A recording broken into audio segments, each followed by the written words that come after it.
Ladies and gentlemen, it's my honor to call this meeting of Tallahassee City Commission to order. We have a regularly scheduled meeting at 3 o'clock, followed by a public hearing at 6 o'clock, and we will get straight to the business at hand. It is my honor and privilege to introduce the Elder Derek D. McGee Sr. of Bible-Based Church, who will be providing the invocation. Elder, it's great to see you. Ladies and gentlemen, please rise for the invocation. Let us pray. O Lord, our Lord, how excellent is thy name in all the earth. So on days like these that we are grateful that this day you have made, and we shall rejoice and be glad in it. We pray now for this commission meeting. We pray for these commissioners, for our mayor. We pray for the business at hand. Father, I ask that you would give them wisdom, knowledge, understanding, that you would increase their discernment. I also pray that you would allow your spirit to reign in this place.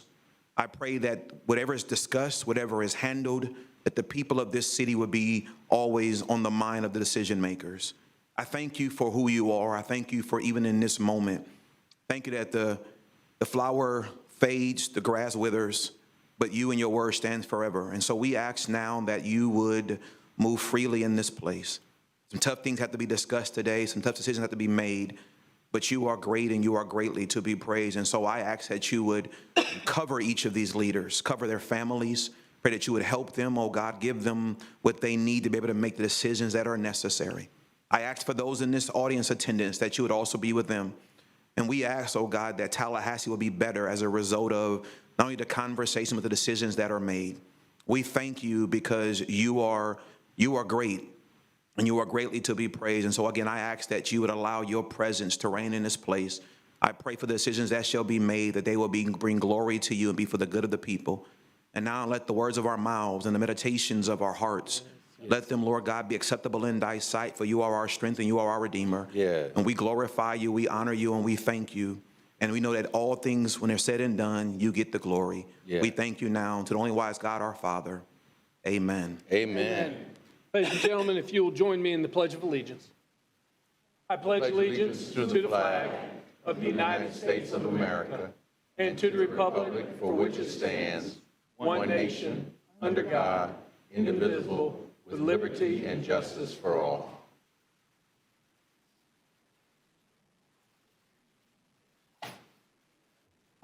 All right, Mr. Manager, do we have any agenda modifications today?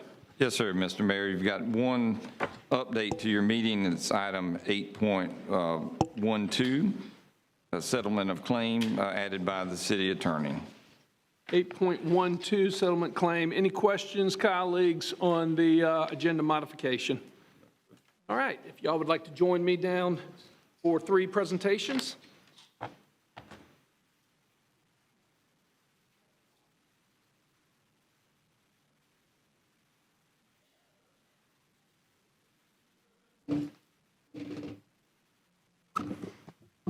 First and foremost, I would like to invite all of my friends from Moms Demand Action to please come join me at the podium with my colleagues for this all-important proclamation.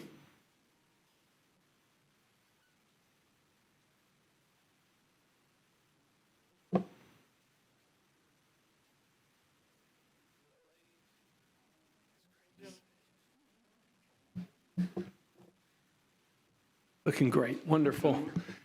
Ladies and gentlemen, from the governing body of the City of Tallahassee, a proclamation. Whereas every day more than 125 Americans are killed by gun violence and more than 200 are shot and wounded. And whereas firearms are the #1 cause of death for children in the United States. And whereas cities across the nation, including Tallahassee, are working to end the senseless violence with evidence-based solutions. And whereas public safety is a community's highest priority and responsibility. And whereas in January 2013, Hadiah Pendleton was tragically shot and killed at age 15, and a group of Hadiah's friends asked classmates to commemorate her life by wearing orange, a color that symbolizes safety and life.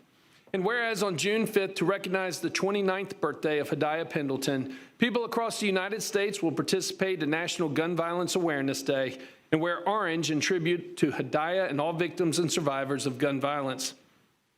And whereas anyone can join the campaign by pledging to wear orange on June 5th, 2026, to help raise awareness about gun violence and honor the lives of gun violence victims and survivors. And whereas we renew our commitment to reduce gun violence and encourage responsible gun ownership to help keep our families and communities safe. Now, therefore, I, John Evans Daly, by the authority vested in me as the mayor of the City of Tallahassee, do hereby recognize June 5th, 2026 as Gun Violence Awareness Day in the City of Tallahassee and urge all citizens to wear orange and support our community's efforts to prevent the tragic effects of gun violence and to honor and value human lives. Read into the record in front of each and every one of you here today, signed with my signature, John E. Daly. It's my honor and privilege to present this proclamation to you.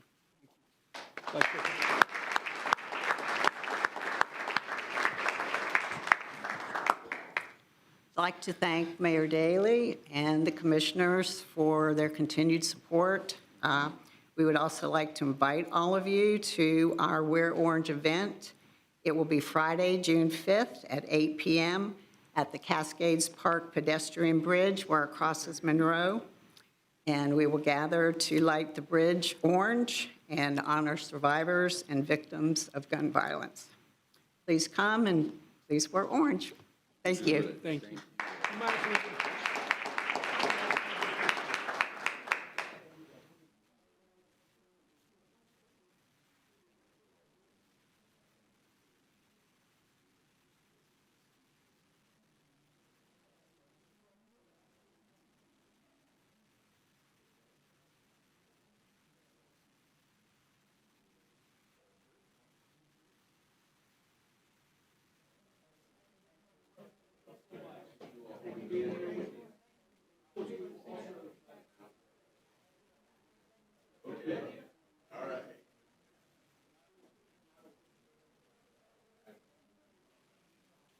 I was just mentioning that not only will we be lighting up the pedestrian bridge, but we will also be lighting up City Hall in orange on June 5th, and encourage everyone to please come out and join us.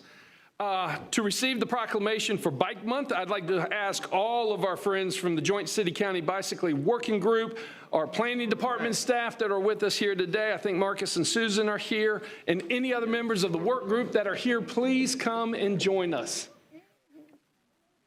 It's great to see y'all. Thanks for coming.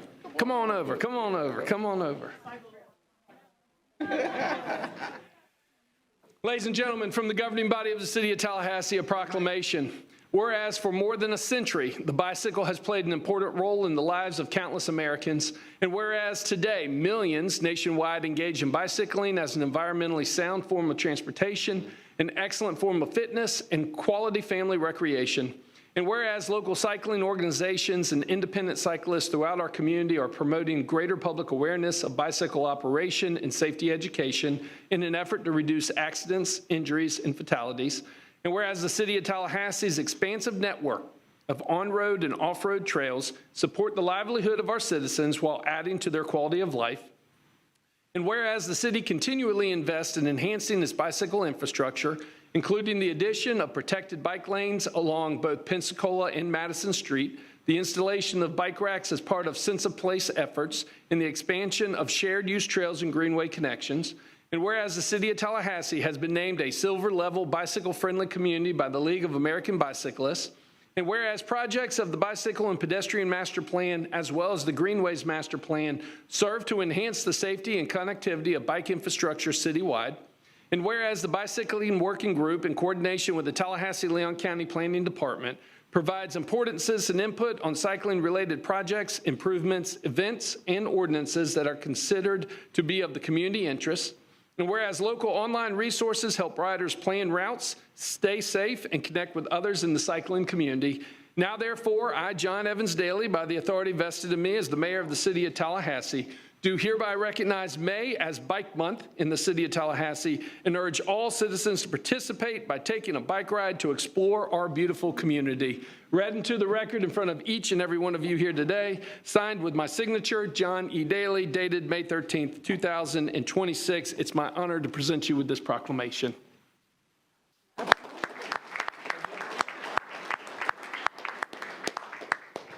Good afternoon, Mayor and Commissioners. I'm Dr. Kristen Gladwin, and on behalf of the City County Bicycle Working Group, we would like to thank you for recognizing National Bike Month. Biking is an important pathway for people to experience Tallahassee, whether it's through recreation, exercise, commuting, or just getting outside and enjoying the community.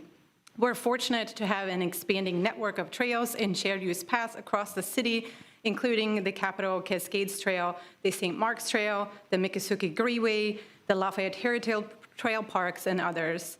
These spaces help connect people to parks, neighborhoods, local businesses, and also to each other. National Bike Month helps bring attention to the importance of continued investment in safe and connected bicycle and pedestrian infrastructure for people of all ages and abilities. And it is an important element for the city's bicycle-friendly designation. I also would like to thank the city, local organizations, community partners, volunteers, and advocates who continue to put time and energy into improving biking trails and experience throughout Tallahassee. We hope that this month encourages everyone to get outside, explore the city, and enjoy everything our great community has to offer. Thank you again for the recognition and for your support and for recognizing National Bike Month here in the city of Tallahassee. Thank you. Thank you all so much. Can we get a picture?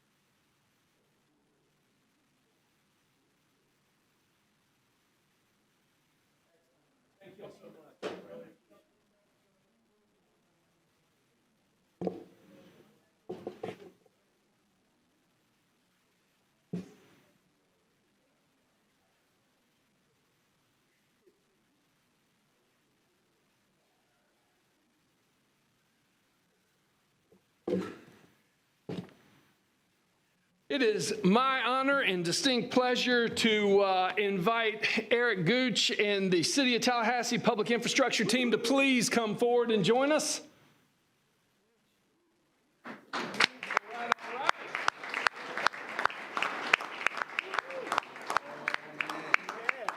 Ladies and gentlemen, these are the men and women that work hard each and every day. Yes, they do. Keep the wheels on the bus. Going around and around. Keep this community humming. How you doing? Strong guys. We'll put you on the hot seat. Oh, yeah. You don't know how to? How about you? Y'all do great. Thank you. Really appreciate you. Ladies and gentlemen, from the governing body of the City of Tallahassee, a proclamation. Whereas 2026 marks the 66th annual National Public Works Week, and whereas this year's theme, Rooted in Service, Powered by Community, acknowledges that the basis of service and what has propelled public works innovations that have helped communities evolve into places where people can lead lives of purpose and possibility. And whereas while some work, like building roads and bridges, is highly visible and other public work contributions, like maintaining water and sewer systems, are sometimes hidden from the view, together, these efforts form the foundation of thriving communities. And whereas the City of Tallahassee Public Works professionals were recently honored by the statewide APWA Florida chapter with the Project of the Year for the Henderson Road Wall Emergency Repair, and by the Regional American Public Works Association Big Bend brand with Project of the Year for 6 projects, including the Henderson Road Wall Emergency Repair, Martin Luther King Tharp Street landscaping projects, Pullen Road Sidewalk, and the Wastewater Pump Station 182. And whereas, as part of its commitment to provide best in-class service, the City of Tallahassee has budgeted over $100 million in fiscal year 2026 for infrastructure improvements and enhancement projects, positively impacting street, sidewalks, community beautification, parks and wastewater, water and stormwater systems, while securing over $5.3 million in infrastructure grant funding in 2025 alone. And whereas all city employees, including public works personnel, serve our community by preparing for and responding to severe weather events such as Winter Storm Enzo, and have continuously demonstrated their dedication and willingness to go above and beyond after emergency events by restoring services locally and subsequently traveling to other communities to help, including Marietta, Georgia, after Winter Storm Fern. And whereas we celebrate the hard work and dedication of public works professionals here in Tallahassee and throughout the world, Now therefore, I, John Evans Daly, by the authority vested in me as the mayor of the city of Tallahassee, do hereby recognize May 17th through May 23rd as National Public Works Week in Tallahassee, and further encourage all citizens to recognize the contributions public works professionals make every day to our health, safety, comfort, and quality of life. Read into the record in front of each and every one of you here today, signed with my signature, John E. Daly, dated May 13th, 2026. Ladies and gentlemen, thank you, thank you, thank you.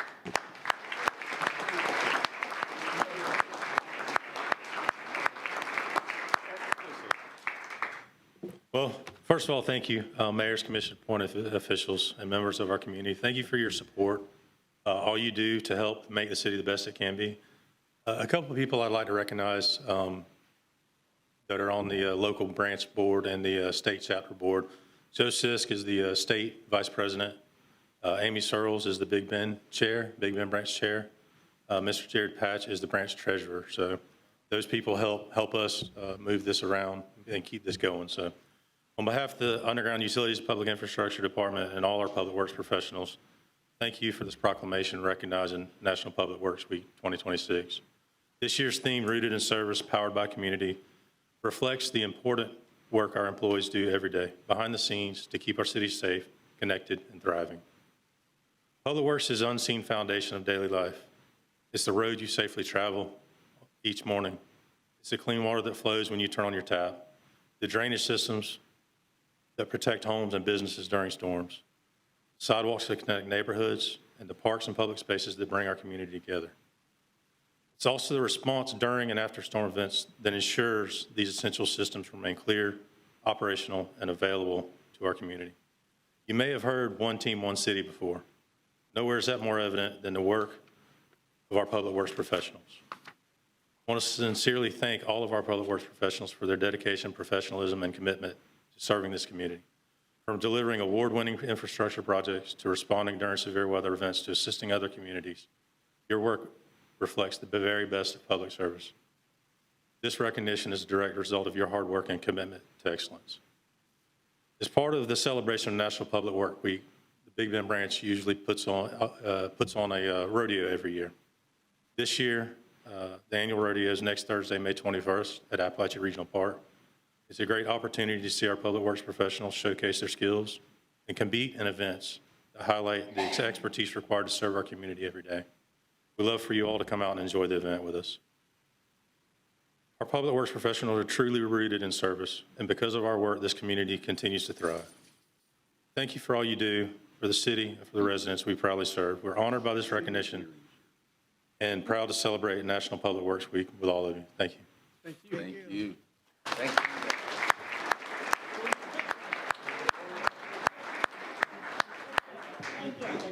How are you?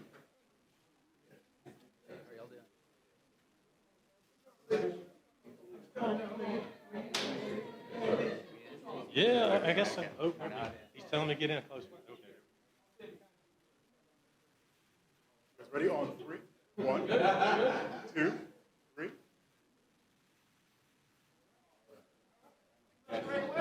Good to see you guys. Hey, thank you. Good to see y'all. See y'all.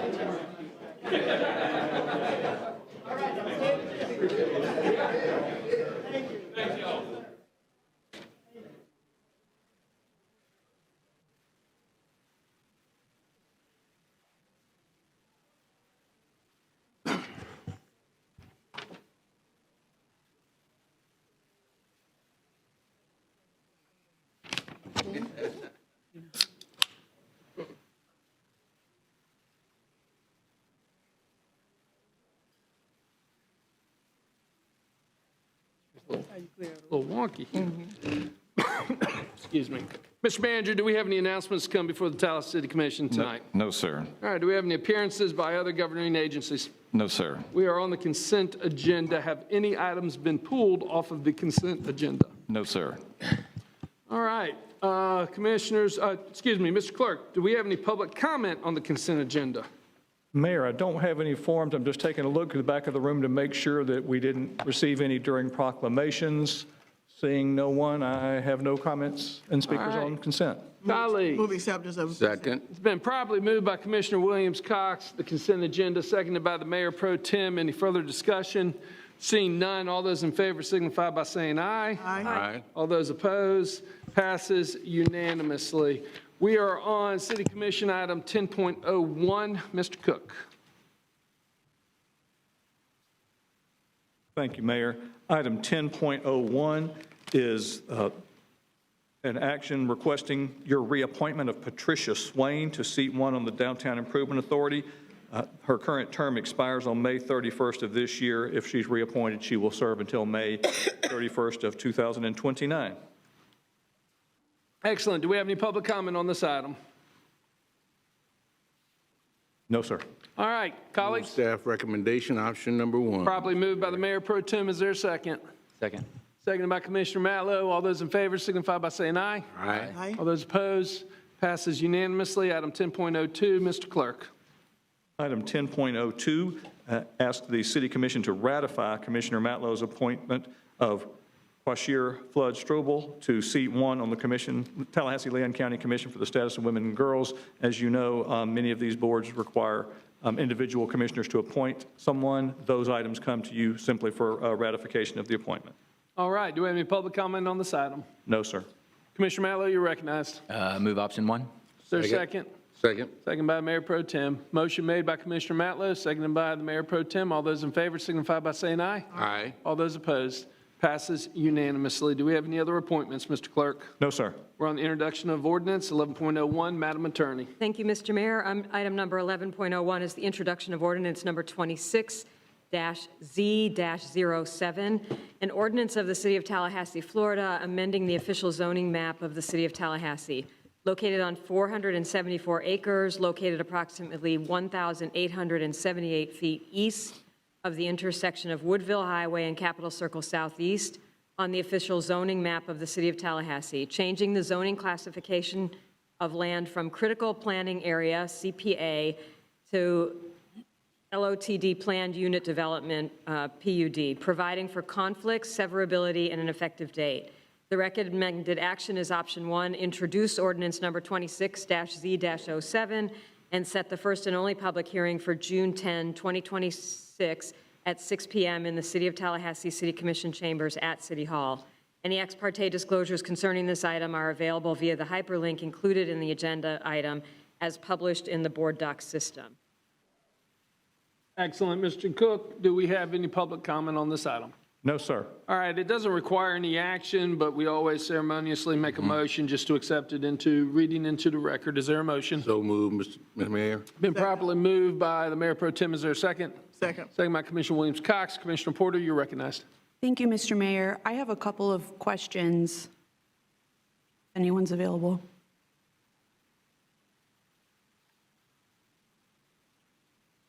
Mr. Alfano, thank you.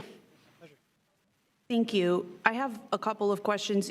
As you know, this parcel is not just any parcel. That's why it's currently zoned as a critical planning area. It's probably in one of the most sensitive, environmentally sensitive areas of the entire Southeast. So that being said, does the application include any kind of hydrogeological assessment of the site's relationship to the Woodville karst plain? I believe that there is a level of environmental review that is included at this level.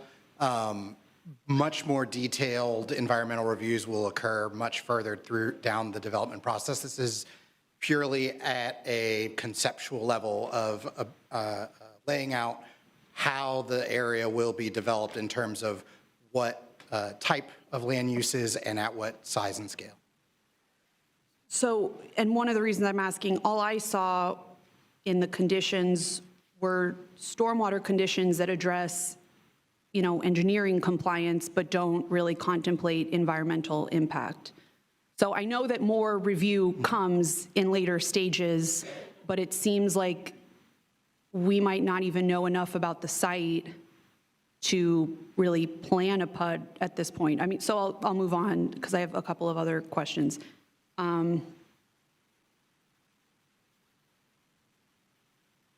Has any independent wetland delineation been performed, or will it be performed? I don't know that there has been an independent wetland delineation. I believe that there's been some level of desktop review as part of this. Again, that specific level of detailed analysis will occur further along the in the development process. There are, there's likely a desktop review that's been occurred to this stage. Okay. Well, and I agree, of course, that I know that a lot of this is coming, but some of this, I think, is relevant at this stage, too. There are specific protections for wetlands and environmentally sensitive areas that are part of our comprehensive plan. Absolutely. And are part of the assessment for how we could rule whether or not this is consistent with the comp plan. So that's what I'm getting at in asking these questions. Absolutely, Commissioner. And to that extent, the applicant, when reviewing where they're going to locate stormwater facilities, things like that, they look at those types of things. So from that standpoint, as part of our comprehensive plan review, everything that that's presented at this stage is consistent. Whether or not future development will, be permitted or not, and there'll be a deeper dive into those types of things during permitting, that occurs later in this process. Okay. Do we happen to know the aquifer vulnerability classification for these parcels? And does our comp plan impose any density caps based on that assessment? So I can't answer about what the classification is at this point. And there may be some policies in our conservation element of our comprehensive plan. That would have been flagged by staff during this review, and I did not see that in the report. So at this stage, there's no flag in that regard.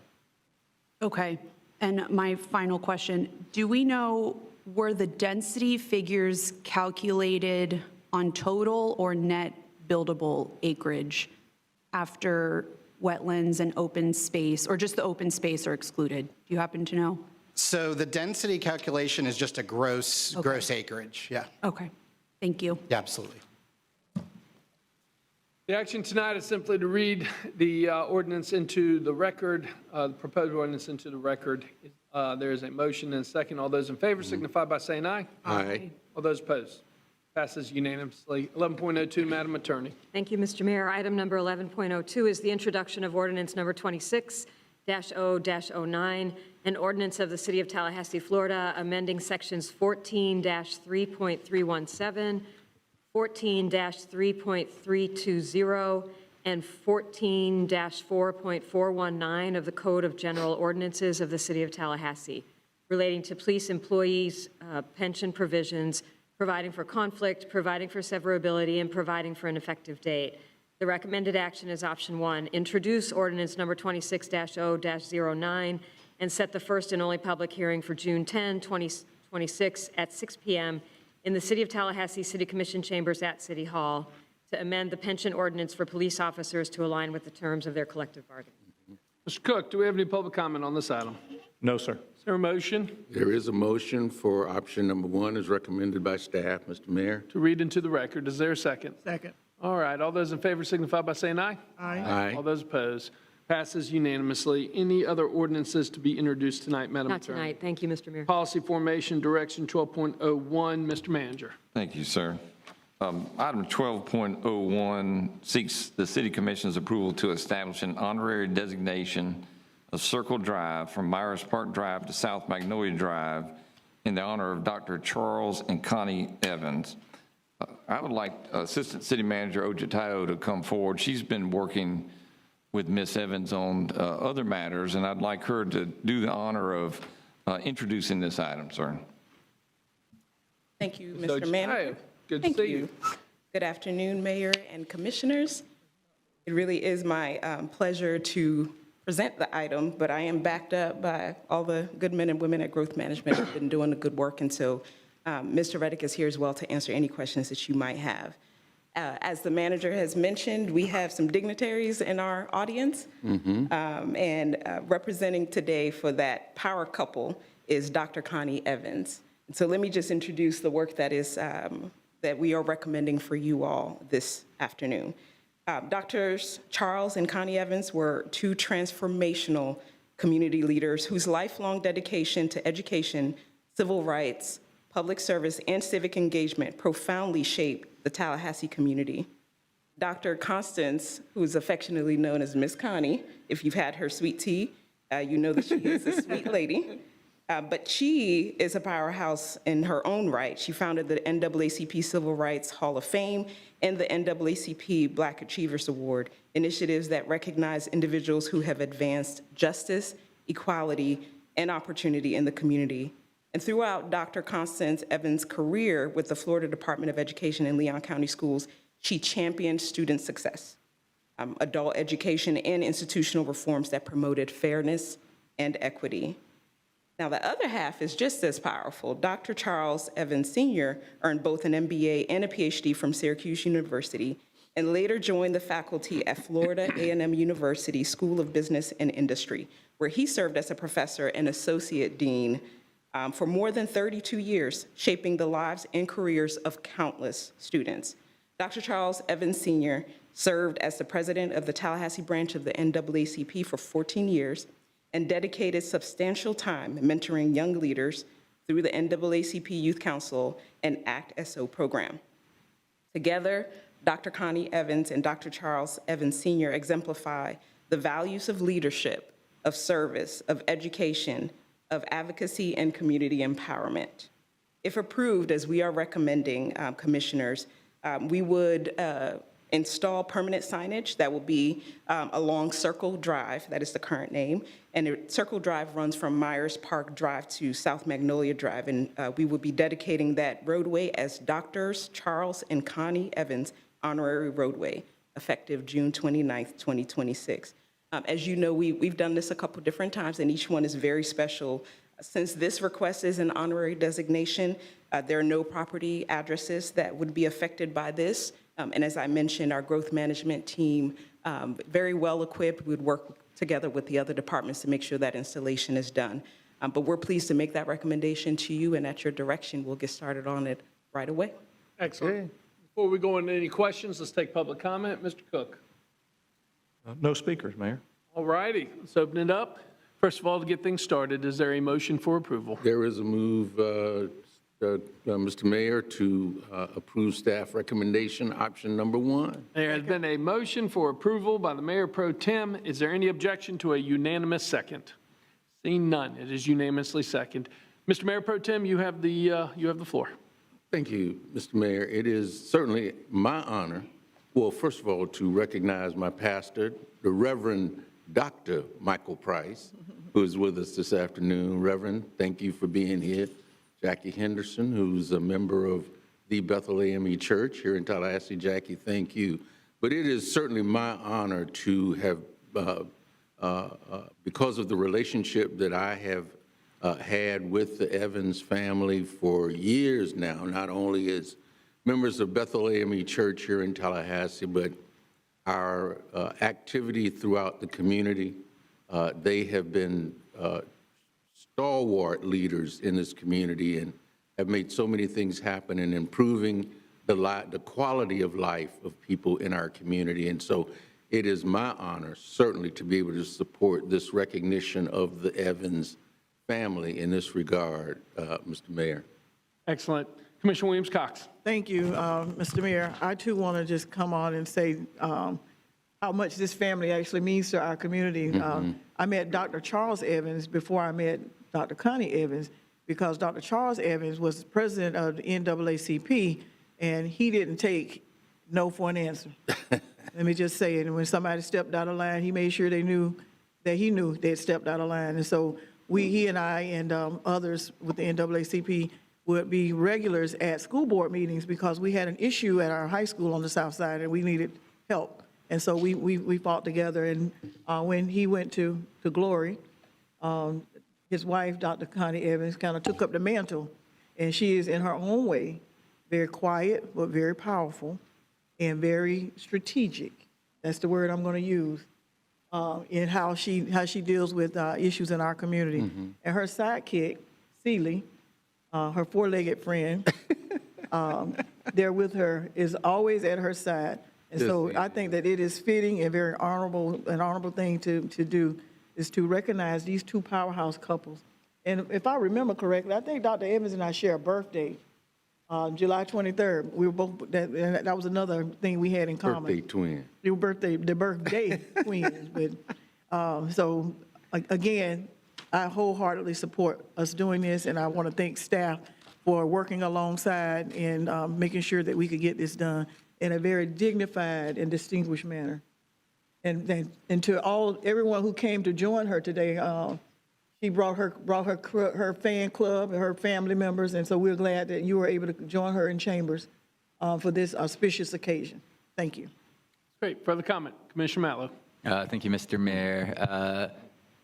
First off, congratulations. I think one of the honors we have as city leaders is getting to be part of remembering where our community has been and making sure the future generations also know. So when we do road designations like this, one, it's a fitting honor, even more fitting location. So I look forward to seeing the signs go up. But I just want you to know and the family to know that the City of Tallahassee does appreciate the contributions to our community over the years and to this day. So thank you. Well, I'll just say thank you, Mr. Mayor. As a commissioner and as a resident, thank you for loving us and thank you for fighting for us. And it's a fitting recognition of your service that continues to this day. Thank you.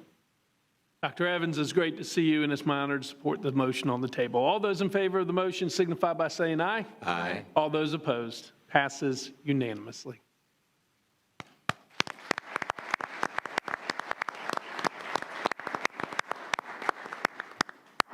We're on item number 12.02. Mr. Clerk. Thank you, Mayor.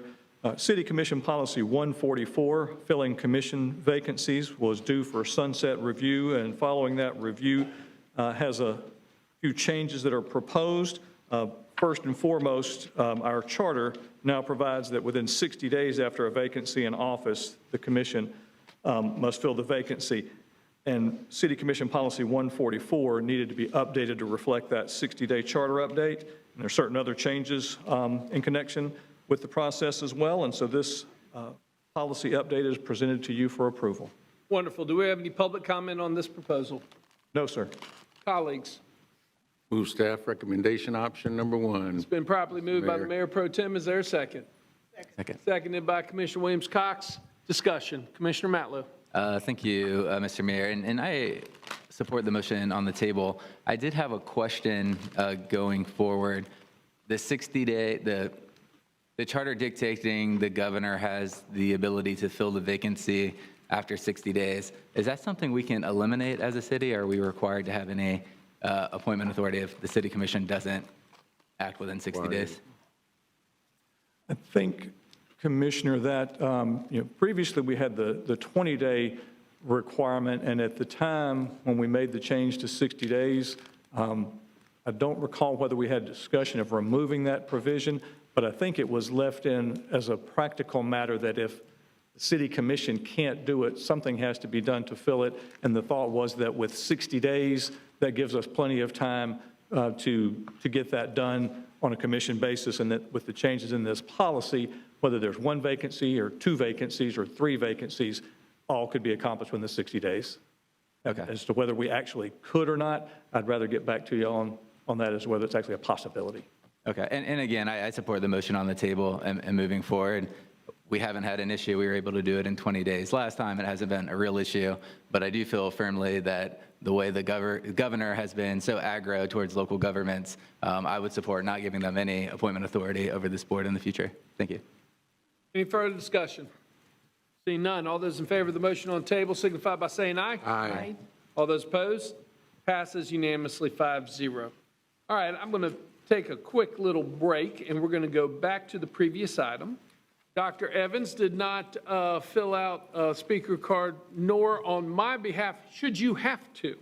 I would like to give you the floor and invite you to come say a couple of words if you would like, please. And it's great to have you here, Dr. Evans. Mm-hmm.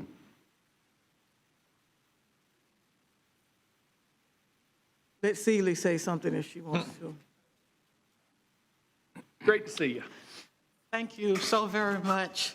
I just want to say that I could not just leave with that wonderful presentation that you guys gave us. I could hear my husband ranting and raving. You know, you should have said something. So I'm sorry. Please forgive me. Attribute it to the teacher in me. I didn't see a sign that said sign up or anything, no direction. So at any rate, I am going to spare you my 10-page presentation.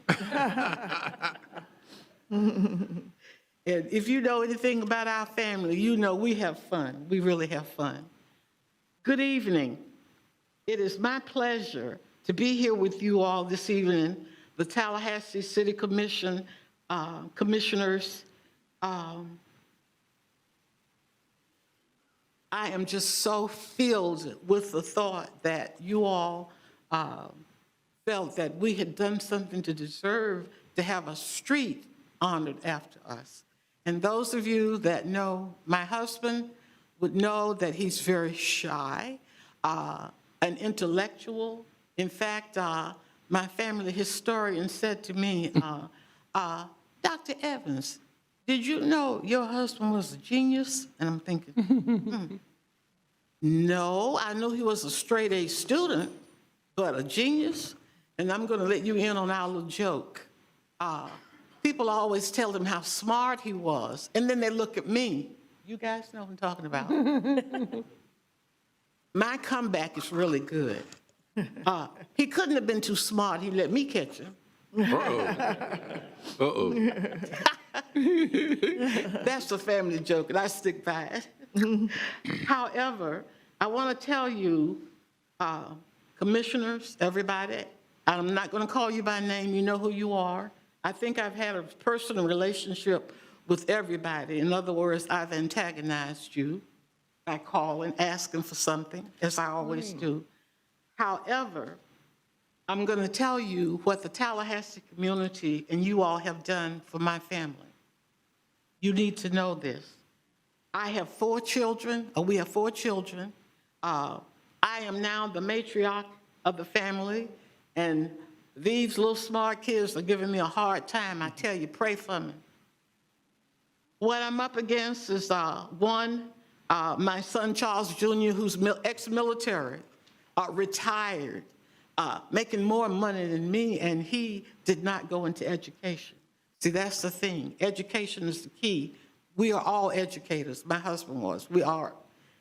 Our kids did not choose to go into education. My daughter, Karita, who went through the public schools and everything here, she's assistant director of financial aid at FAMU. My other daughter, Cara, I'm sorry, I'll get out numbers. Connie Jr., my namesake, is the spit of me and her dad. She was the first African-American female president at Leon High School. Male, you know what that means. She's now the vice president of Bank of America corporate headquarters in Charlotte. My other one, and my husband's girl dad, Cara, was an Olympian at Leon. She won 400, I mean, you name it, she won it. And got a full scholarship, 5 years, to that other school in Gainesville. And we are just happy as we can be, okay? Our public system allowed us the opportunity that we didn't have to pay, and that's wonderful. Let's see, fast forward. I just jotted down a couple of things I wanted to say.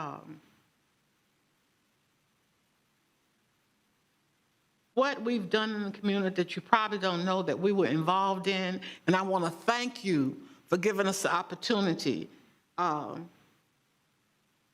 You're naming a street for us that means an awful awful lot to the Evans family. I came here from a brand-new house in Greensboro, North Carolina, to Florida A&M, cried for 2 years, but have adjusted, you can see. The neighborhood means an awful lot to us. Most people don't know it, but the Halston Plantation, which is where we located when we came here almost 40 years ago, is located right where we're part of it. But there are also other neighborhoods that we're part of too. Myers Park, Woodland, Indian Head, Pontiac. We're the south side. What do we have? We have a beautiful pond, which is named after Dr. Charles Evans, thanks to City Commission. We appreciate you. You don't know how I feel when I wake up in the morning, I can look out with my coffee and see the pond. It's so great. It's historical because that's where African Americans wash the clothes. You know, can you imagine? Cascade Park, which is also a spinoff from the African American community. It's beautiful. Celia and I love walking there at 6 o'clock in the morning. Compliments to you guys. Old Fort, wonderful place. What you may have forgotten is that your city commission was responsible for us spending over $500,000 to have the old cleaners moved on Brevard Street to our new home, which, believe it or not, they named after my husband again, I tell you. Also, it provided the NAACP with a home, and for that, we thank you. We thank you. He also participated in the junior museums, well, he engineered the junior museums program to vitalize the first Bethel Baptist Church. In other words, he begged folks for money to redo that, and that's at the Tallahassee Museum. For this and a lot of other things, oh, I could go on, FAMU, FSU, you name it, we're part of it. We're part of a village. A lot of you here have had my tea and you stopped by my home. I love it. But you're a part of my village. And I did have some of my village to come today. Would you all please stand so they can see you all? Those of you in the city, y'all can stand. Y'all know y'all need to stand. The rest of it. Thank you so very much. Again, all the Evans family can say to the city of Tallahassee and to our proud mayor of Tallahassee, that just rings. Thank you. Thank you, Connie.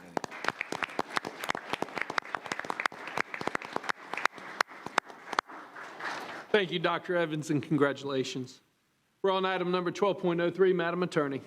Thank you, Mr. Mayor. Item number 12.03 is an informational update on Senate Bill 1134, which, as you know, is known as the anti-diversity bill, signed by the governor on April 22nd with an effective date of January 1st, 2027. This item is just intended to give the commission some information about that bill.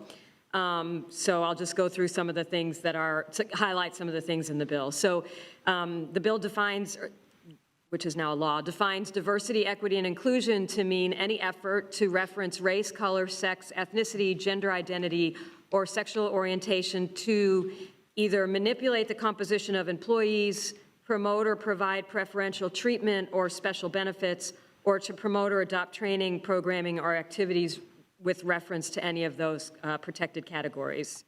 The bill broadly prohibits the city from directly or indirectly funding or promoting DEI.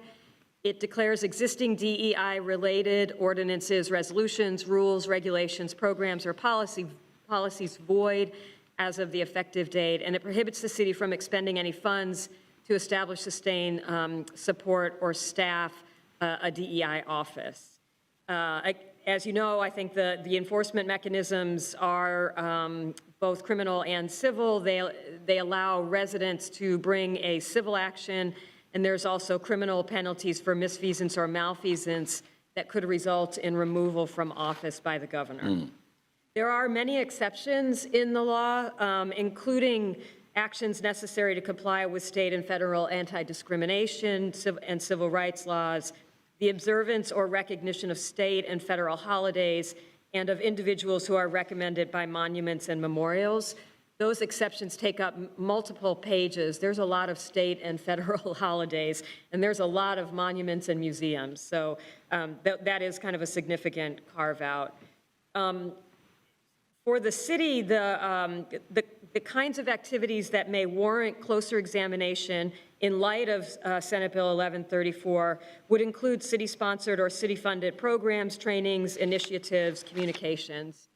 The city's sponsorship of or support for certain community events and celebrations, economic development support programs, contracts and grants, and then, of course, ordinances and policies that might contain DEI-specific language or directives.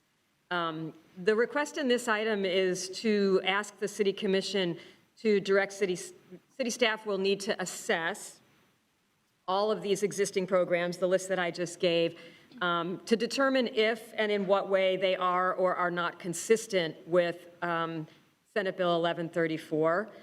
Some of the issues with the bill are that it's somewhat vague and very broad, and so there are still a lot of questions, and we are waiting, we are starting to explore those questions and try to understand them. We are also looking for guidance from organizations like the League of Cities and the Association of Counties, which we hope will provide consistent interpretations for municipalities and counties across the state.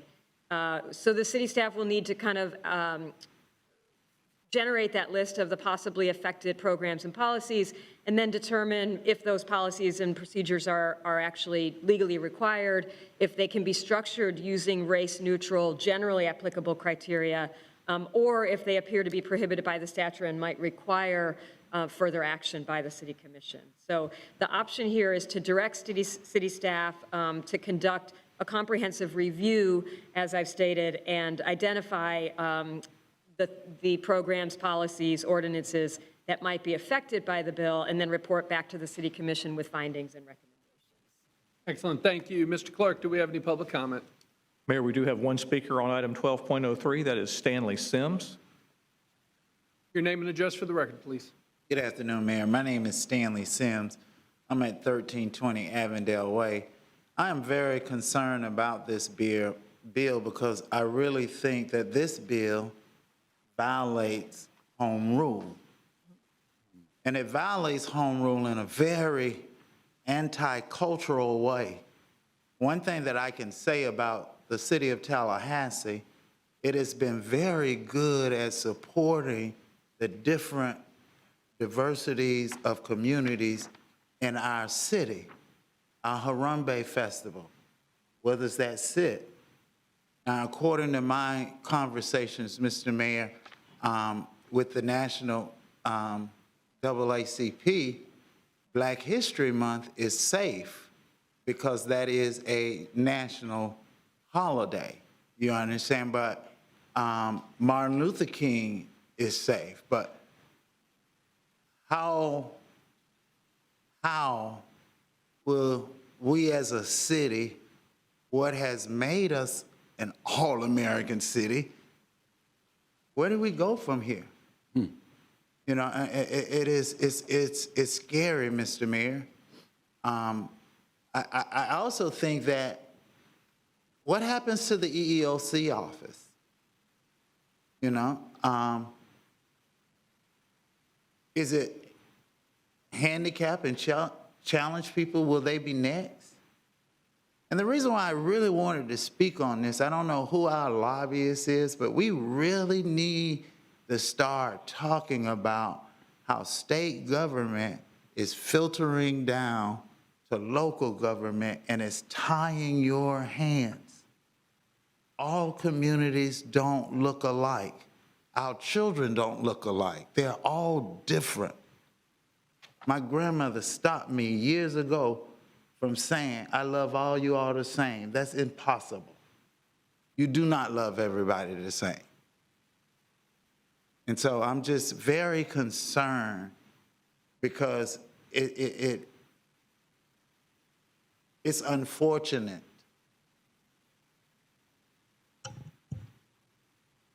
that we have to be hunted in a country that we built. You're at 30 seconds. It's unfortunate that I got to prove that I am worthy of state funding. Our next speaker, please. That was the only speaker on this item. Commission discussion. Commissioner Williams-Cox. Thank you, Mr. Mayor. Madam Attorney, I think it's worth noting that there has been a lawsuit filed regarding this bill, this law. Oh, really? Yeah. I was not aware of that, Commissioner. Yeah. Recently or today or? No, it wasn't today. It's been recent. Okay. I think it's equal ground, I believe, and it has filed as soon as it hit, unless something has changed. I actually saw the document. And I'm very familiar with this bill because I did go, Mr. Sims, I did go over to the legislature and testified against it every year. Every year, something like this has come up. I've gone over to testify against it. But what we have is folks who are just hell-bent on eroding home rule and eroding our communities and being able to do what works best for our communities. And the only way we combat that, is that we vote. Mm-hmm. We elect people who recognize that we are not all the same and that we should recognize those differences and embrace them. So that's our remedy for these kinds of things. Now, what can happen is, we have a governor who's, Commissioner Matlow has just mentioned him earlier, who is terming out. So we have an opportunity to replace him with someone who understands what diversity, equity, and inclusion is. We also have an opportunity to elect folks in the legislature who have local government experience and understand what it means to serve at the local level, so you won't keep eroding away at home rule. Also electing people who have some small business experience, so understand that we spent a lot of money and time on a disparity study, and we did what we thought we needed to do to fill that gap to make sure that these individuals, these companies would be okay. To the tune of about 150 businesses, small businesses, minority and women-owned business, because it's not just color. You heard what she said, it's sex. I mean, it's gender, it's who you love, how you love, all of that. It's very broad, very wide. And so we just have to be very, very careful on how we navigate this. The fortunate thing is that it doesn't take effect until January 1, 2027. So we do have time to vote, to hopefully stop this. We also have time to figure out what we need to do to be able to keep our community moving in a positive direction. And we have an opportunity to just make things better. So we've got work to do. It's not that it ends here. And we see what's happening around the country with voting rights, civil rights, all those things. But I am encouraged by what I saw Ambassador Andrew Young say. And for those who may not know who he is, Google him. He is almost 100 years old. And what he said was, this is not a step back. This is time for us to step up. So if we've never voted before, we need to vote like we've never voted before. And we need to vote like the ancestors gave their lives for us to vote. So we just need to go in groves and reverse this. This is how we reverse this. So until that time, we've got to follow the law. We will follow the law. But Amy, I'll find that information and get it to you. But yeah, there was a lawsuit filed. I don't know where it is now, but there was one filed. Okay. Is that a motion for the recommended action? It is a motion for the recommended action. Recommended action has been properly moved by Commissioner Williams-Cox. I will reluctantly second that motion. Understood for the record. Seconded reluctantly by the Mayor Pro Tem, and you are recognized, sir. Thank you, Mr. Mayor. And, this is very disheartening for me for a number of reasons. One is I grew up in the segregated South when African Americans didn't have opportunities simply because of the color of our skin. I grew up in that kind of environment. I grew up not seeing my parents be able to vote And so it encouraged me to be in public office and to vote. And I make sure that my daughters, even today, I just called the Supervisor of Elections office to make sure that they're able to vote in this upcoming election cycle. But it's very disheartening because one of the things that prompted me to run for public office was I saw the inequities that existed in the public schools of Leon County during that time.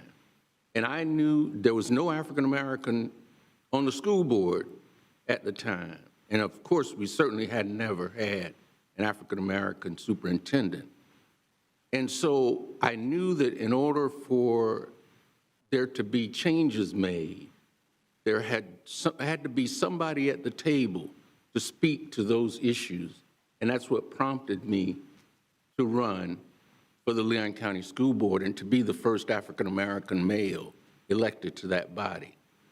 And one of the first items that came to me from the late Mr. Eddie Gallen, who had a business here in town, and Frank Williams, who owns Florida Developers, still active in the community, they came to me and said, Brother Richardson, we cannot seem to get any business as African-American business owners with the Leon County School District. And when I looked into the issue and had staff bring me back information, sure enough, there were no African-American businesses that were getting business with the Leon County School District. It wasn't because they weren't qualified. It wasn't because they couldn't do the work. It was simply because of the color of their skin. And so I advocated for the establishment of a minority business enterprise program with the school board of Leon County, and we were able to get that passed. And it made a difference in the lives, if you will, of African-American owned businesses in this community. And to now see that being eroded, all of that effort and what it meant to those business owners, and to now see that being eroded because of what's happening at levels beyond where we are, and efforts being made to convince us that if we vote the wrong way or make certain comments, I hope this maybe doesn't get back to the governor today. I might be getting a call from them. But I have to say it because, like I said, this has just been personally disheartening to me to see these kinds of activities being questioned because of who is being impacted. And so that's why I reluctantly seconded the motion, because I know that it's information that we're going to have to determine how we abide by the law. We had a brief discussion about this at the Tallahassee, at our meeting the other day, Commissioner. Mm-hmm. Yeah. The board meeting, visitors information, what do we Tourist call it? Development Council. Tourist Development Council board meeting. We had a brief discussion about that because there are programs that we fund through that effort that are going to be negatively impacted. And so, as the commissioner has mentioned, it really comes down to us voting, and we've got to make sure that people are registered to vote, that they understand who the people are that are running for office, what the issues are, and choose those people who are going to represent our best interest in these elected offices at every level. And that is my commitment to this community, that I will try to do all that I can to make sure we get the right people elected that will support us in these efforts. Thank you, Mr. Mayor. Mr. Mayor, I need to make a correction. Sure. It's, the lawsuit is not for the anti-DEI, it is redistricting. Yeah. So that's, okay. Thank you. So it's all in there together, all happening at the same time, so. Mr. Mayor, if I could, Sure. I do know, Commissioner, that there has been talk of a lawsuit being filed. I'm just not aware of specifically one having been filed yet, but I am keeping an eye on it. Yeah, I was mistaken. It's Yes. redistricting. Commissioner Porter. Thank you, Mr. Mayor. You know, we all want and deserve a say in what happens in our local government, the decisions that affect us most directly. I think that I love the tagline, local voices, local choices. I think that's a principle that almost everyone I know can get behind. I think that we do have a responsibility to stand up for residents of Tallahassee and our local democracy. And I thank the people, my colleagues and those in this room who have fought for decades to achieve the gains that we have achieved, and only to see them now being threatened and dismantled. Yeah. I also agree that, you know, when we as elected officials do a risk assessment, when we make these decisions, and the state is not a partner, but a threatening force, we all take that very seriously, but there's also a risk when we don't fight back. And so you know, while we do our homework, I guess I'm more interested in us exploring how we fight back than complying at this point. It seems like we don't really need a motion for us to, you know, have a review of what we're doing. Not that I don't support that at all, but I feel like we still have time to litigate, to see what comes of that, and I'd rather our efforts go to that before we jump to compliance, especially since it seems that there is an avenue for legal action here. Just last night, I believe the county commission gave direction for an item to come back exploring what legal action could look like. So they didn't move forward last night, but it's an item that's coming back. I know that other organizations are considering that as well. So I don't know if it's a substitute motion or if it's an amendment, but I think what the direction I would prefer we give is to devote our time to exploring those efforts, litigation efforts, partnership efforts, before we would move to this step. Again, specifically since it seems that we do have time to do that if it comes to that. Commissioner Matlow. Thank you, Mr. Mayor. I'm going to try to speak about this and not say things I regret, but this is a dark day in Florida's history. You know, I heard somebody call us the free state of Florida. This is what freedom looks like to the people of Florida. State overreach coming into the pockets of local communities and dictating how they spend their money. That's not the freedom I believe in America. It's not what I think Floridians stand for, and it's certainly not what the people of Tallahassee stand for, who have affirmed the decisions of this body at the polls and at elections time and time again.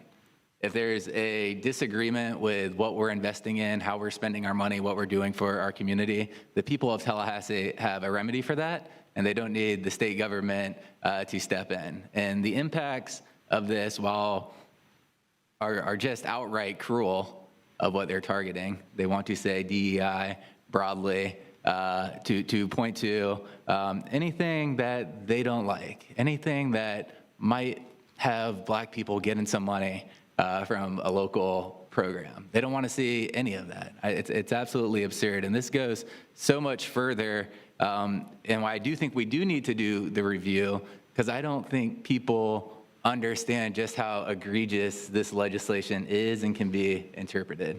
It doesn't just mean don't have a DEI office or don't have a minority contractors programs. It talks about being able to promote anything in reference to sex, race, diversity, gender identity. That could look like a city commissioner making a Facebook post on their page celebrating Pride Festival or Experience Asia, anything with cultural differences in respect to cultural identity, with the penalty of being removed from office. How absurd is that? Is that the Florida that we want to live on? So I do agree with Commissioner Porter's comments. I don't think we can comply in advance. I do think we have until January for the implementation, but I do think we do need the staff review going through exactly what can be impacted at our city to be able to show the public and see where our challenges may lie. Because we can pick one or two things that may be impacted, but I think when we dig deep, it could be a whole lot more. I think we need to be armed with that information as we push back. I think we need to work with the groups around Florida who are already promoting legal challenges and look for the other cities that are willing to step up as well. You know, we're not the only ones who don't want the state government reaching into our checkbook. Home rule is enshrined in Florida. This is what we should be fighting for. Every time they step over the line, we need to be pushing back in the court systems. We recognize they're trying to stack the court systems as well, but that doesn't mean we sit back and don't fight back. So I do support the motion on the table. I also support a separate motion or an additional motion looking at what legal challenges we can enter into. Thank you, Mr. Mayor. I don't know if we need a separate motion or an amendment. Madam Attorney, just as part of the package, so the manager's office will do the majority of the review of programs since that's out of your shop, but Madam Attorney, will you also include the legal landscape as it comes back as well? Yes, I would expect actually that we would work together on that to identify the programs and then have legal interpretations of this law to see where they apply. For sure. If the direction of the commission is also to include options for legal action against the law, I have not researched that, so I cannot speak to it, whether we'd have standing or what that might look like. I can certainly include that in a review that would come back to the commission. Please, that'd be great. Any further comment? Seeing none, all those in favor of the motion signify by saying aye. Aye. All those opposed, passes unanimously 5-0. We're on item number 12.04, Mr. Manager. 5-0. Thank you, sir. Let me ask Environmental Services Director Listen Myers to come forward for a presentation. I'll provide a brief introduction, and Alyssa will provide a comprehensive presentation on this, Mr. Mayor and Commissioners. As you know, the city staff has been closely engaged for many years on the topic of PFAS, PFAS, which is a group of man-made chemicals that are widely used and commonly found in many consumer products in our environment. Over the years, staff has provided you with periodic updates on the city's monitoring, regulatory awareness, and response efforts to PFAS. But recently, questions and concerns have been raised by members of the community regarding PFAS and whether additional treatment should be installed at the city's wastewater treatment plant. Staff conducted a very comprehensive test upstream, downstream at the wastewater facility. And the good news, we didn't know what we would find, but the good news is that the recent study found levels of PFAS to be both untreated, the water coming in, which is often referred to as influent, and the treated wastewater effluent are well below applicable federal and state standards, even for drinking water. That was good news to find. Separate and apart from our wastewater system, the city, we've been regularly monitoring our public drinking water system for many years now as this topic was emerging and becoming much discussed in our world. And our drinking water is clean and safe. I'm very proud to say that. I think that's something that we have to underscore. That's a very important topic for all of our citizens served by the city's water system. The agenda item is very comprehensive. You have it in your materials. And we wanted to take an opportunity. Alyssa will provide a presentation really with the goal of providing information to the public as we stay aware and we learn more, and this topic continues to mature in general awareness. So with that, Alyssa, if you'll provide the overview. Thank you, Mr. City Manager. Mayor and Commissioners, I'm excited to present to you on PFAS today. I've been working on this issue for many, many years now, along with my team, and we're always learning more about that. So the agenda item was very comprehensive. Today, we're going to talk about what PFAS is, give you a little bit of background, talk about our recent wastewater study, and then focus on our public water system. So moving right along, PFAS stands for per and polyfluoroalkyl substances, and it refers to a large class of man-made chemicals that have really been used for decades in everyday consumer and industrial products. And two of the most well-known compounds I'm going to be talking about today is PFOA, PFOA, and PFOS, PFOS. And those are the most studied and regulated of the many PFAS total. PFAS are man-made, they're persistent chemicals, and they're really widespread in consumer goods and the environment. And it's important for us to all understand that PFAS is not created by the City of Tallahassee. Right. We don't create PFAS. It originates from decades of manufacturing and use in products that are designed to resist heat, oil, stains, water, and grease. So common examples on the slide you'll see of PFAS-containing products, including nonstick cookware, carpeting, water and stain-resistant clothing, furniture, textiles. It's in pizza boxes, food wrappers, microwave popcorn bags, waterproof makeup. It's even in dental floss, toilet paper, feminine care products, firefighting foam, other personal care products, pesticides, and I'm sure I'm missing some. It's really in so many things. When you think about like Stainmaster carpet, Teflon, Scotchgard, think PFAS. So, in the carpet that you're living in at home that has, protectant, or you pay for the extra protectant on your couch, that's all PFAS. Now, whether manufacturers knew or didn't fully understand the long-term risks at the time, communities around the world are now facing the challenge of dealing with these substances that are now in our environment. This is a global issue. This is not a Tallahassee-only issue. PFAS has been found in water systems, in wastewater, and in the blood of the human population around the world. It's everywhere. The science around PFAS is regularly developing. Researchers are learning more every day about where PFAS is found, how it moves through our environment, and what the most effective management strategies are. Regulations are still in the very early stages of development at this time. Now, we have been in the forefront, the City of Tallahassee, in learning about PFAS. We started proactively testing our public water system before there was even a requirement to do so. I believe that we were also the first in the state to partner with DEP on the assessment of our fire training facility, and now looking at our wastewater. We are so ahead of the game compared to other people in the state. It's amazing. As the science evolves, city staff continue to monitor the issue. There's a PFAS forum that we're attending virtually this week. That's happening right now in Orlando. We follow federal and state regulations, and we adjust our approach as appropriate. We also have a public-facing website on talgov.com/PFAS that the public can stay aware of what we're doing. They can see the latest results of our public water testing and other studies and informational items, including like what kind of products contain PFAS, the history of what we've been doing over the past decade. So before I get into the results, I kind of want to lay the groundwork of how PFAS is measured. PFAS is measured in 1 part per trillion. Tiny, minuscule measurement. So 1 part per trillion is 1 drop of water in 20 Olympic-sized swimming pools. I mean, that's amazing.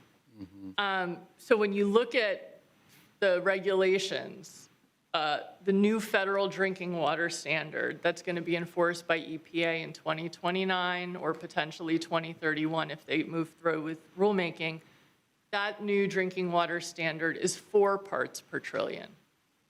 Tiny. The DEP's provisional groundwater cleanup standard is 70 parts per trillion for PFOS, PFOA, or a combination of them both. That's really small amounts that we're talking about. So recently, a group of concerned citizens expressed the need to put a treatment system at our wastewater facility because they hypothesized that the treated wastewater that's being sprayed at the Southeast Farm spray field contains high levels of PFAS and are impacting private wells in Woodville. Just to be clear, the scale of treatment that would be needed to remove PFAS from wastewater in a system like ours would be tremendous. PFAS treatment technologies for wastewater at this scale are still largely in the research and development phase. Based on available studies and the size of our system, the studies show that this would cost hundreds of millions of dollars to put a treatment system at TP Smith. So based on these concerns, we wanted to learn more. We conducted a broad study to understand what's coming into our wastewater system from our residential, commercial, and industrial customers. What's our influent? How much PFAS is there in the treated wastewater that leaves our TP Smith, our wastewater treatment plant, and is sprayed out of the nozzles at the spray field? And then what are the levels of PFAS in groundwater at the spray field? And again, I know I've said it before, we don't create PFAS. We're a passive receiver of PFAS. PFAS comes in from our customers, and it's treated, and we're not doing anything to add to it through our process. So I'm happy to report the news is good. Even though there's no federal or state regulations for PFAS and wastewater, the results demonstrate that our treated wastewater has PFAS levels well below the latest federal drinking water standards of 4 parts per trillion. As you can see, so, the first line, untreated wastewater, that's what's all coming in. So it goes through our sewer system, it comes into our headworks. We took a sample there. You see it was 1.3 parts per trillion is PPT and 2.8 parts per trillion. By the time it leaves and it goes to the Southeast Farm, you're seeing still super low levels. That would meet drinking water standards. Wastewater, there's no regulation yet. So needless to say, based on this, there's no treatment that's needed at TP Smith. Right. We also tested what's coming into our system from our residential, commercial, and industrial customers. We tested samples taken at various pump stations and lift stations throughout our service area, along with sampling some industrial users where PFAS is likely to be found. Places like laundromats, printers, car washes, along with the local landfill. Now, the results that we got demonstrate that we have several sources of inputs of PFAS coming into our wastewater system at various places. So the highest level of all the tests that we did of our industrial users was the landfill leachate that is piped directly into our sewer system, and that had a result of 820 parts per trillion of PFOA and 160 parts per trillion of PFOS. The regular laundry service, the other ones were much lower. You see really the top ones are up here. The laundry service had 6.4 parts per trillion. The car wash, you're getting 4.8 parts per trillion. And the laundromat is at 12 parts per trillion. So it was very interesting to be able to see what kind of inputs and really where there are issues. Ideally, we'd like to stop PFAS before it even gets into our system. Unfortunately, there are no federal or state industrial pretreatment standards yet for these type of users.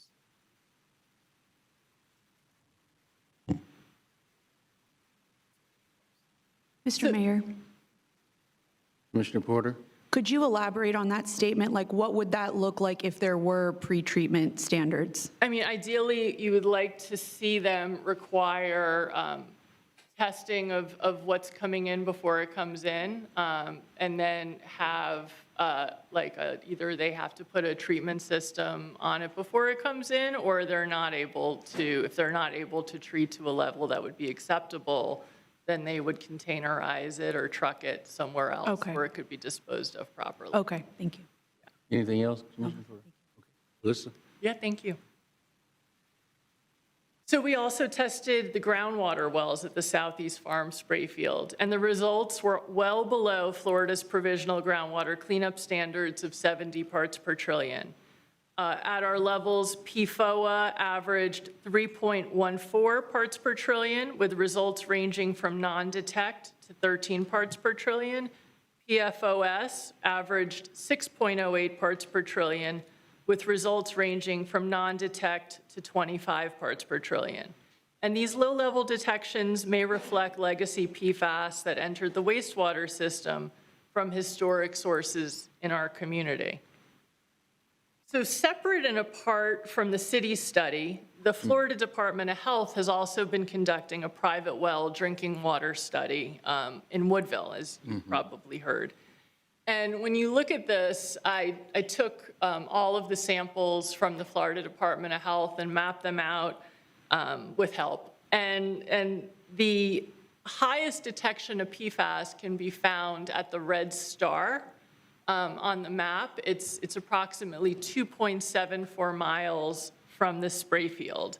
And that the highest level was of PFOS, and that was like, I think it was 79 tested over there. It's the point on the map with the red star. Now, the other points, all of the blue dots are areas that were either non-detect or meeting the new drinking water standard of 4. And you see they're well distributed. There's 85 of 112 samples that were taken are either within the non-detect or meeting the new drinking water standard. So about 75% of what Department of Health sampled. The other set of wells, you have about 25 samples that were taken that are in light yellow, and those tested between 4 and 15, so it would be above the new drinking water standard, but not like crazy high numbers that you're talking about. And the good news is that the Department of Health is providing free sampling for anybody who wants to get their well tested in Woodville, and I have that number I'll be sharing. And then if any of their water is elevated, the Florida Department of Health provides free filters. So anybody who has elevated levels on a private well can get a free filter through the Department of Environmental Protection's program. And so beyond the blue and the yellow, you see an orange. That's just one sample, and that's even further away from the spray field. I think that was like a 39, and it's southwest of the red star. And then you've got the one sample off of Oak Ridge Road East, and that's your highest level. And based on all of this, I can clearly say that the City of Tallahassee is not a significant contributor to the levels of PFAS that are being found in central Woodville, 2.74 miles away. And this, like I said, the solutions, the filter system, if folks are interested when they get elevated levels, I know you can contact Department of Environmental Protection. We wanted to make it easy, so we have it on our PFAS page, talgov.com/PFAS. If you go to additional resources, we have the link that gets them the form to get the filter through DEP. Anyone in Woodville that's on a private well that would like their well tested for free can call the Department of Health. I called the number myself because I didn't want to send somebody on a wild goose chase, and I spoke to a real person. I made sure that this is the number to call for free testing. And their number is 850-895-8360. Again, 850-895-8360. So moving from our wastewater study, I just wanted to share, we recently did testing of all of our public supply wells. In April of 2026, all the results are on our PFAS page and confirmed that our public drinking water supply is clean and safe. All wells except the Woodville well, our well 33, meet the new federal drinking water standard that's going to be enforceable in 2029. The Woodville well tested at 7.5 parts per trillion for PFOS, which is less than the previous time we tested it, about in 2024, it was 7.9 parts per trillion. Our water utility already has a pilot study ongoing to work on finding the right treatment solution for the Woodville well. We've optimized flow within our distribution system to ensure what's actually coming out of the tap for our customers is under the levels and meeting all standards and is safe. We expect that our pilot study will be finished with that, and we'll be able to get a treatment system on there well before any regulatory deadlines. So next steps, we're going to continue regular testing of our drinking water system. The next testing is scheduled for October 2026. We'll be testing all of our wells again, and we're going to remain vigilant in making sure that our public water supply is safe for our customers. We're going to continue the pilot study at the Woodville well and figure out what's the best treatment system to filter that water. We're also continuing to monitor PFAS-related legislation and rulemaking. As I mentioned, the regulations are ongoing, and we're keeping tabs on that. We're also continuing to learn and collaborate with industry groups and regulatory agencies to learn more about PFAS and provide input as regulations develop. It's a very exciting time when you're talking about PFAS science. A lot is happening there. The ideal long-term solution for this is really to eliminate PFAS at the source. Like, we need to stop with the manufacturing, and we need to get it out of consumer goods. The science and the technology and the regulatory landscape of PFAS is, like I said, is continuing to change so much.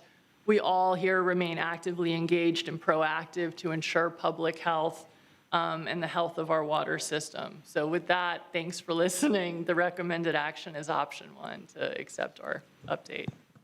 Excellent. Let's have some questions before we have public comment. Commissioner Porter.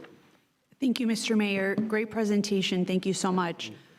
Could you explain, so it was my understanding based on what you said, we would expect that if the spray fields were the cause, that the wells tested closer to the spray fields would have higher levels of PFAS, and they don't? Is that how we reach the conclusion that the spray fields are not the cause? Well, so when you look at, generally when you're looking at contamination at a study, you start at where the highest point is, right? And so that's 2.74 miles away, and you start looking around to see, like, what are the sources over there?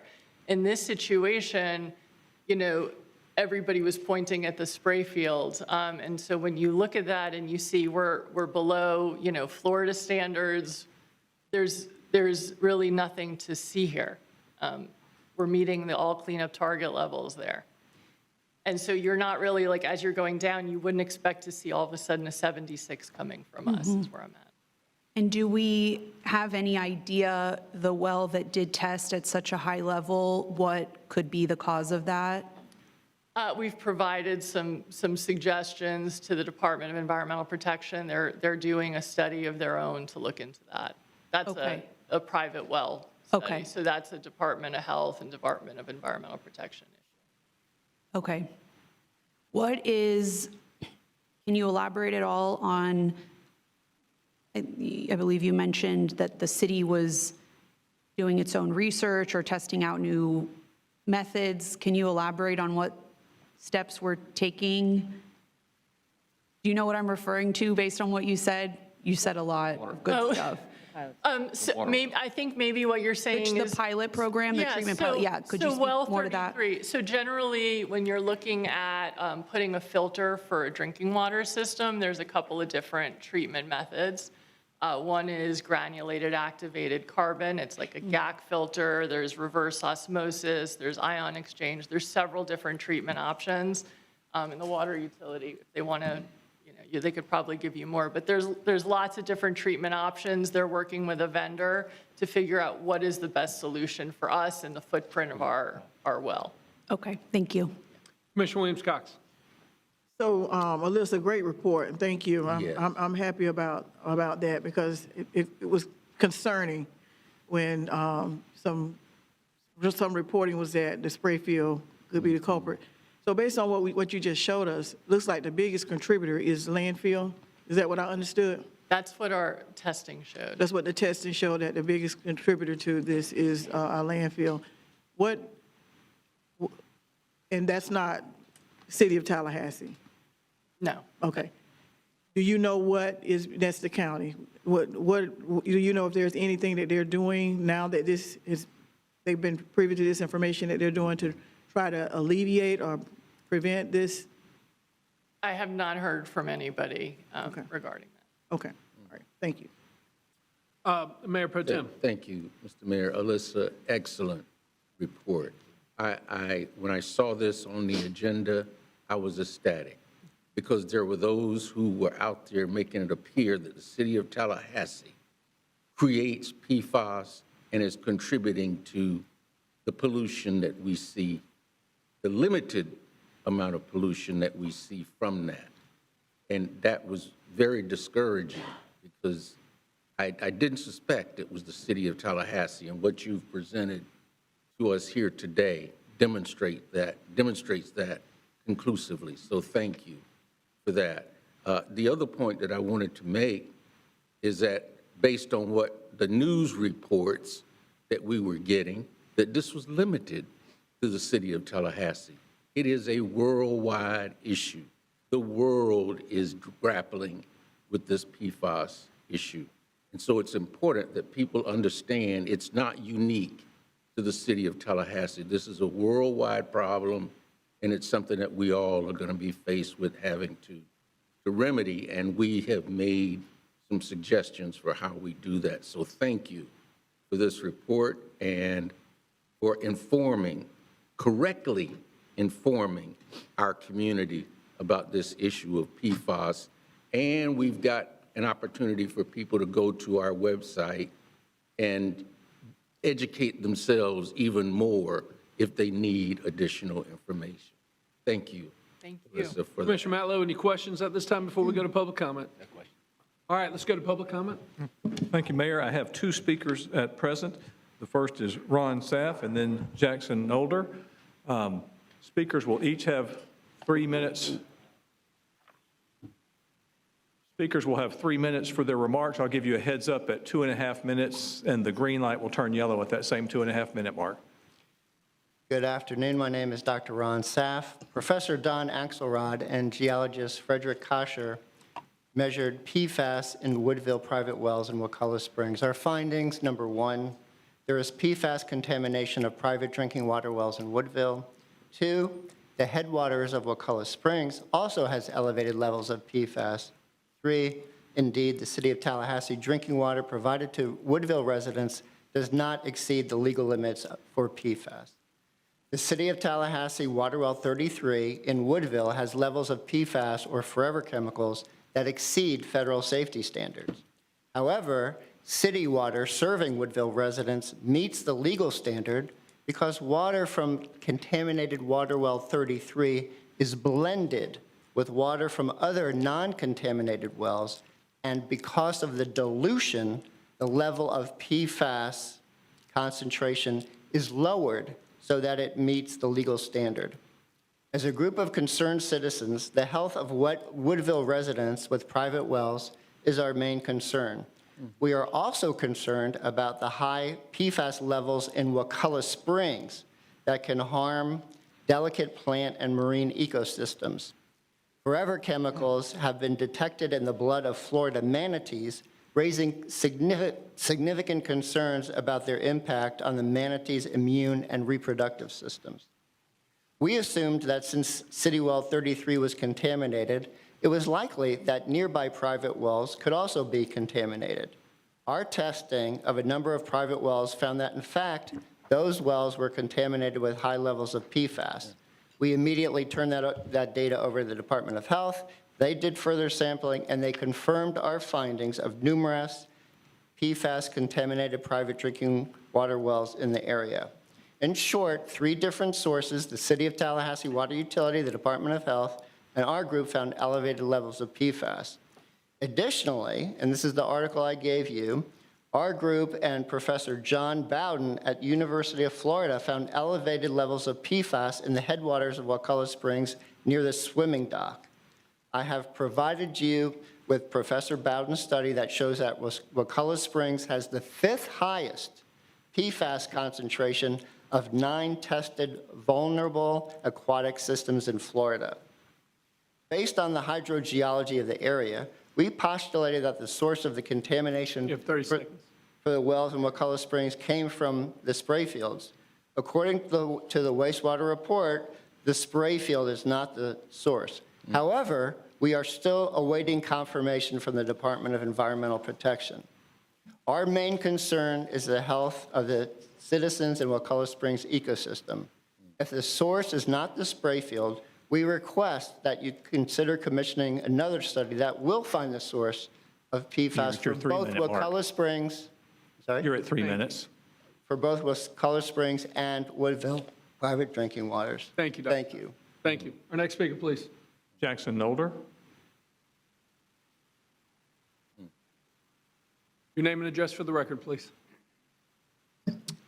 Jackson Nolder, 32317. So I saw this presentation like the rest of y'all, and I'm a trained chemist. I've reviewed a couple of papers for various journals. I've been a part of the peer review process, and I would not accept this to any sort of publication. I saw a couple scattered points on a map, not a systematic flow study of how this groundwater travels from this spray field to these communities, or from how the water travels from any other source near this well 33. Water, if anyone's seen a river, we know water doesn't travel in a circle. It doesn't flow one direct, or it doesn't flow in a perfect around where it's from. It flows according to how the ground wants it to flow. Now, I don't know for sure which direction this spray field's going, but I can say that as per this presentation, neither do they. And another thing she brought up a number of times, or at least how she started, was that the amount of PFAS that was an actionable cause was a couple drops in a couple Olympic swimming pools. The amount of mercury that you're allowed in drinking water is over 1,000 times higher than what you're allowed PFAS. Do you think that's out of an abundance of caution, or do you think that's out of safety concerns? Because PFAS have been connected to kidney and testicular cancer, elevated cholesterol, thyroid issues, decreases in immune response, and developmental delays, among a variety of other correlations that have yet to be fully studied. What we have here is not a good test to understand where PFAS are or aren't coming. And if we're taking them from these treatment water facilities and putting them back into nature, then we're just keeping the PFAS exactly where they are, and we're not doing anything about it. My kids and my kids' kids and my kids' kids' kids will all have PFAS in their blood because they will stick around forever, and it will be recycled throughout the community, throughout the groundwater, for as long as we don't do anything about it. So I also second the motion from this gentleman over here to conduct a better experiment to actually identify where these PFAS are coming from in the groundwater. You're at 30 seconds. Yep. And I also recommend that we do something. Put a filter after the treatment water. The treatment water and the influent and the effluent should not have the same concentration. We have a point where we can do something, and we're not doing anything, and I would like to do something. Thank you. Thank you. Our next speaker, please. Mayor, I have no other speakers on this item. All right, let's enter into a discussion. Commissioner Williams-Cox. Thank you, Mr. Mayor. Hearing what the two speakers have said, my question would be have these comments been made to the county? Right. Because, I'm going to accept the report. But if we truly believe that there is something that needs to be fixed and need to be done, then both local governments, we know that there's an issue in Woodville, which is in the county. Mm-hmm. So are we talking to the county about these findings and what's the proposed solution? Mr. Mayor, Sure. May I comment to that? Commissioner, thank you for that question. So DEP, so the common connection is DEP. Mm-hmm. And there has been acknowledgement of the county will ultimately certainly need to do its own research. I think what we have found relative to the spray field, the inputs to the spray field, helps kind of further that investigation. Alyssa alluded to testing we're doing with DEP at our fire station, which we've been doing in cooperation with DEP. I bring that up because that testing has given us a lot of insight as to how PFAS moves in soil and ultimately in the aquifer below that soil. How far will it travel from its original concentrated source before it's dissipated? That helps. What Alyssa didn't say, and I'm not a scientist and I don't want to draw this conclusion, is you get closer and closer to where the elevated levels are, and you can test the aquifer there, you can test soil, you can look for other reasons. We know at the fire station, for example, the reason we are testing that is because the foam that was used as a fire suppressant is highly, has a lot of PFAS content. And so this will help DEP and others start to kind of, zero in on where to look, what to test, and how to go about it. Certainly, this would suggest there's more testing needed in the Woodville area, and possibly as you move even south into the Wakulla Springs area.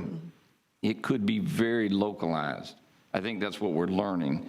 It's not necessarily at a bigger source into the aquifer spread about. I think we would generally draw conclusions that it is diluted very fast. We talked about the landfill, the input of the landfill. In our case, the leachate at the landfill is collected and literally is piped straight into our wastewater system at a very high concentration. Now, we know that. We didn't know that before. We'll share that with our colleagues at Leon County. There's no regulation of that, but it could be at that point you treat that or do something different. These results are only going to help us kind of determine next steps. And I think DEP will serve partly as a clearinghouse for that. I know in our community, we are way ahead of the game.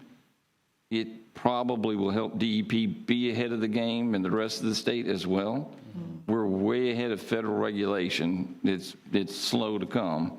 And so I think, sorry for a real long answer, I think this only helps us move to the next step, which will be necessary. And I think it will be somewhat localized in the Woodville area for this particular issue, and it'll just help us determine how to test in the future. Okay, thank you. Commissioner Matlow.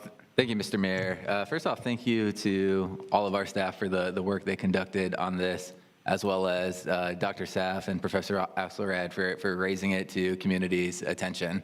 It wasn't too long ago that people were smoking cigarettes on the other side of the plexiglass at the Waffle House.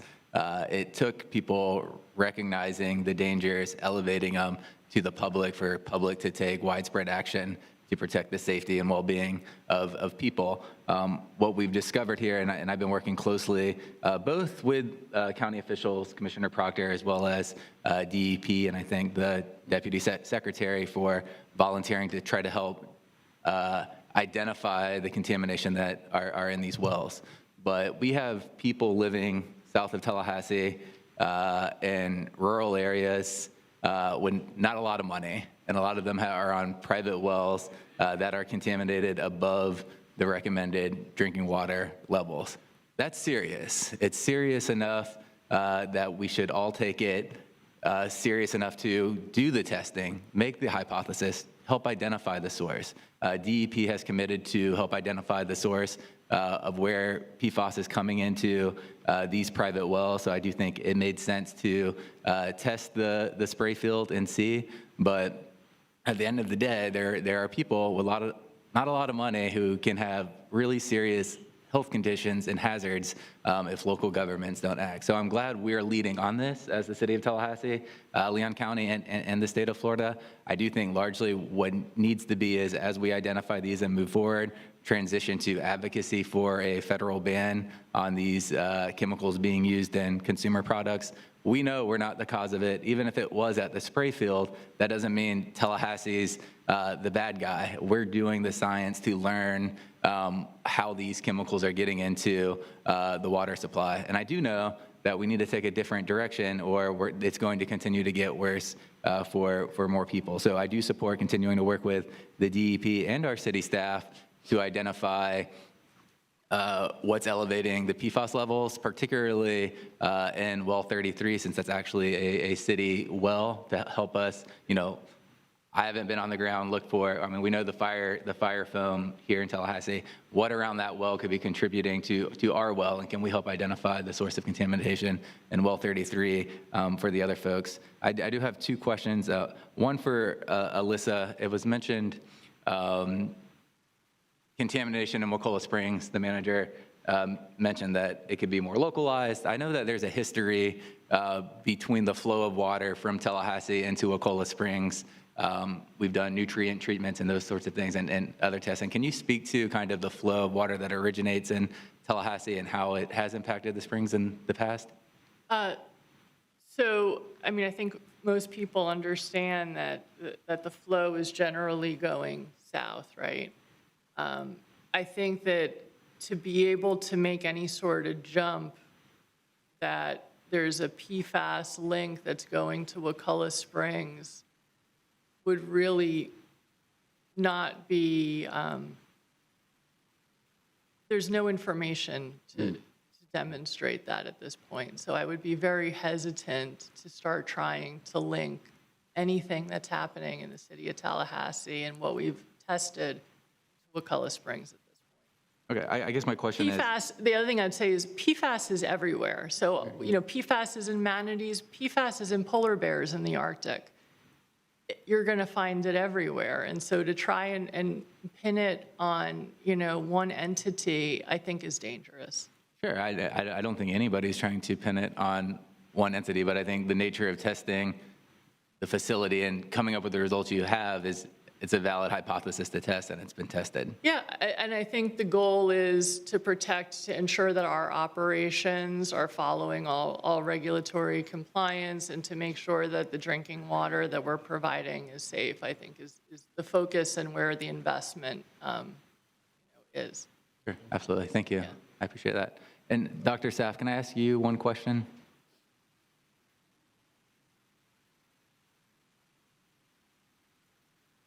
The testing in Wakulla Springs, that was private testing or is that DEP?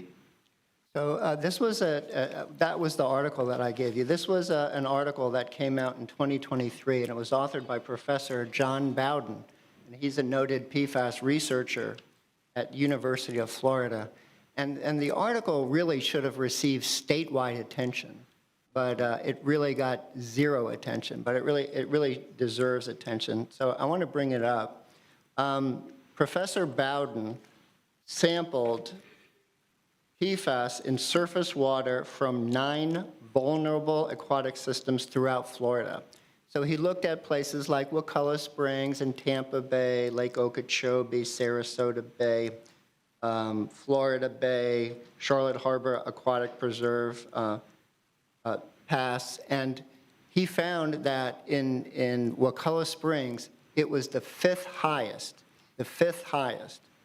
And again, our group wants protection for Woodville residents on private drinking water wells and also for Wakulla Springs.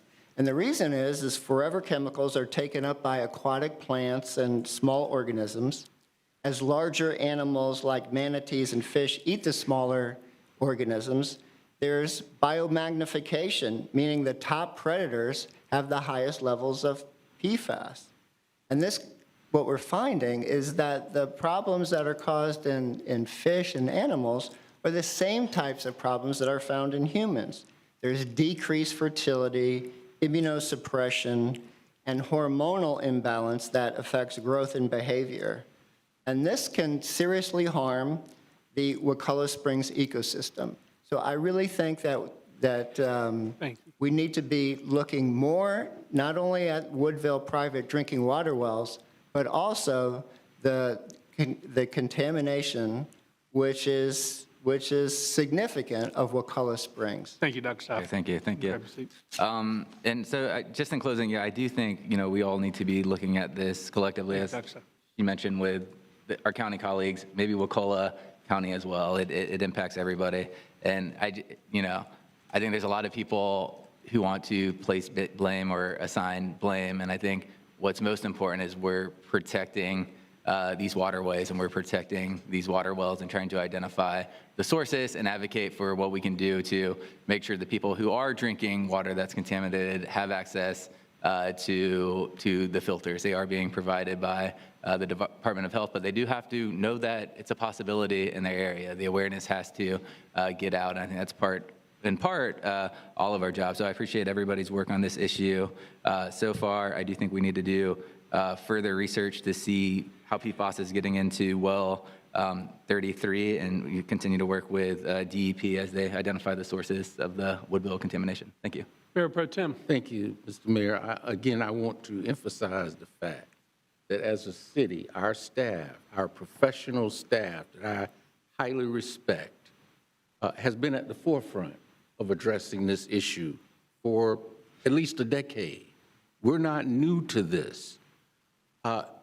Our major concern is how it impacts the citizens of Woodville, potentially Wakulla Springs, where you have a lot of people vacationing and enjoying the water in that area. But what we should be striving for are partnerships where we're all working together, local communities, because this is not just Tallahassee, y'all. This is a worldwide problem, again, as I emphasize. But our local communities, the state, and manufacturers, because we're not manufacturing this PFAS. You saw the pictures that we had up there of where it's coming from. Toilet paper, popcorn. We don't manufacture toilet paper or popcorn in the city of Tallahassee.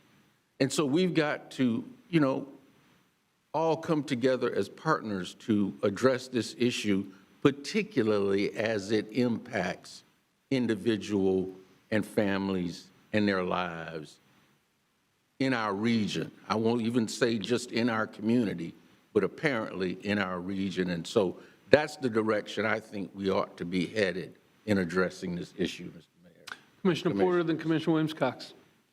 Thank you, Mr. Mayor. I'm grateful that we're having this conversation. I mean, this is the kind of thing that keeps me up at night, frankly. It's true what Commissioner Richardson is saying. This is a global problem.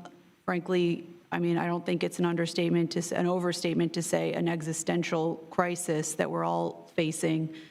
My question is, and lastly, I'll say, even though, and I agree, of course, the partnerships and continuing this conversation, continuing the testing, seeking to identify the cause and address that. We, as the city of Tallahassee and everyone in this region, have a unique responsibility because of how environmentally sensitive this region is and because of the Floridan aquifer. And so although it's not all, water knows no boundaries. Water doesn't care about the city limits. It is flowing where it's going to flow.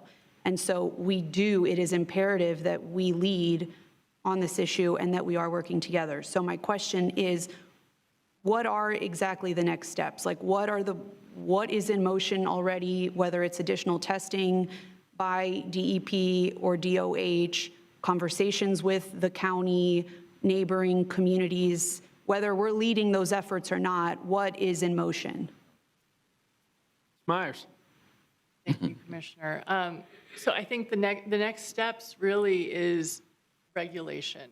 We need to start seeing regulation from the federal and state government. Industrial pretreatment standards would be a great way to start.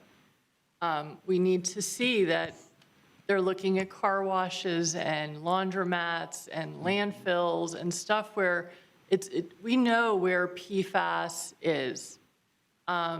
We need to start seeing those regulations, and it trickles down, and that's how you start seeing real changes in communities, because it's out of the manufacturing, it's out of use, it's not coming into our system, it becomes not an issue. I mean, we are on calls with American Water Works Association, and we're going to PFAS forums, and we're constantly talking and learning and understanding what kind of filter system works best.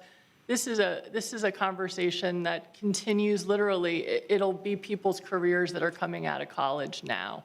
There's not a quick fix. It's very expensive, and it's everywhere. And so how much of a burden do you want to take on, when you don't have control over regulations and those type of things? I think it really makes sense to focus on the public drinking water system. I think that is really what we've been hyper-focused on to make sure that is safe, looking at our fire training facility and understanding, the delineation of that, now bringing this to the wastewater. We are so far ahead of the game here in Tallahassee, it's amazing. So, I think that the partnerships continue, the discussions continue. We're going to continue sampling our drinking water system. We're keeping up with the regulations. And we're ready to pivot as we need to move forward. But I would love to see it out of the manufacturing system, and everybody's going to benefit from it. But this is not going away tomorrow. This is a complex issue it's just life. This is what we're dealing with, unfortunately. Right, and I'll just say, and thank you for that answer, I, of course, agree that this needs to be regulated and it's insane that a person walk into a grocery store and have to make those kinds of decisions about whether or not this is going to be contaminating my body, my family, my water. It is in everything, and it just shouldn't be. We know better now, and we need to do better. And it's really expensive because I have tried personally to eliminate as many of the PFAS and plastics and all of that from my own life, buying all new kinds of things. And it's really expensive to buy alternatives and those filtration systems. And so if anyone's listening in the room or otherwise, we do have a certain level of control over what we consume in our own homes, and we all have a role to play in how our own consumer choices are affecting our own water quality.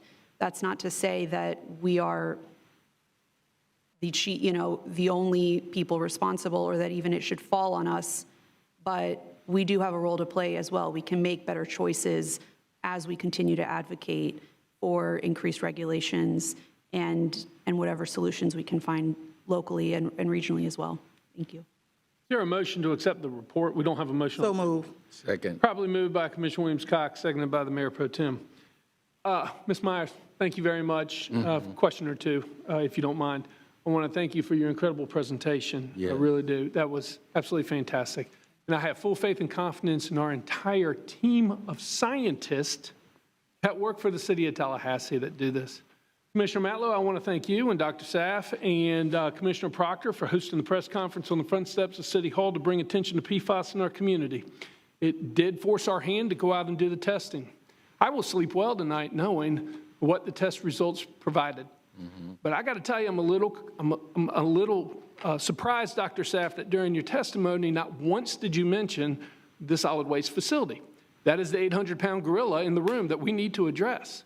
Now, I am sure that because we have gone and we have invited DEP to come and confirm testing at our wells, and I know they are. Y'all got their attention, Commissioner Matlow, during the press conference.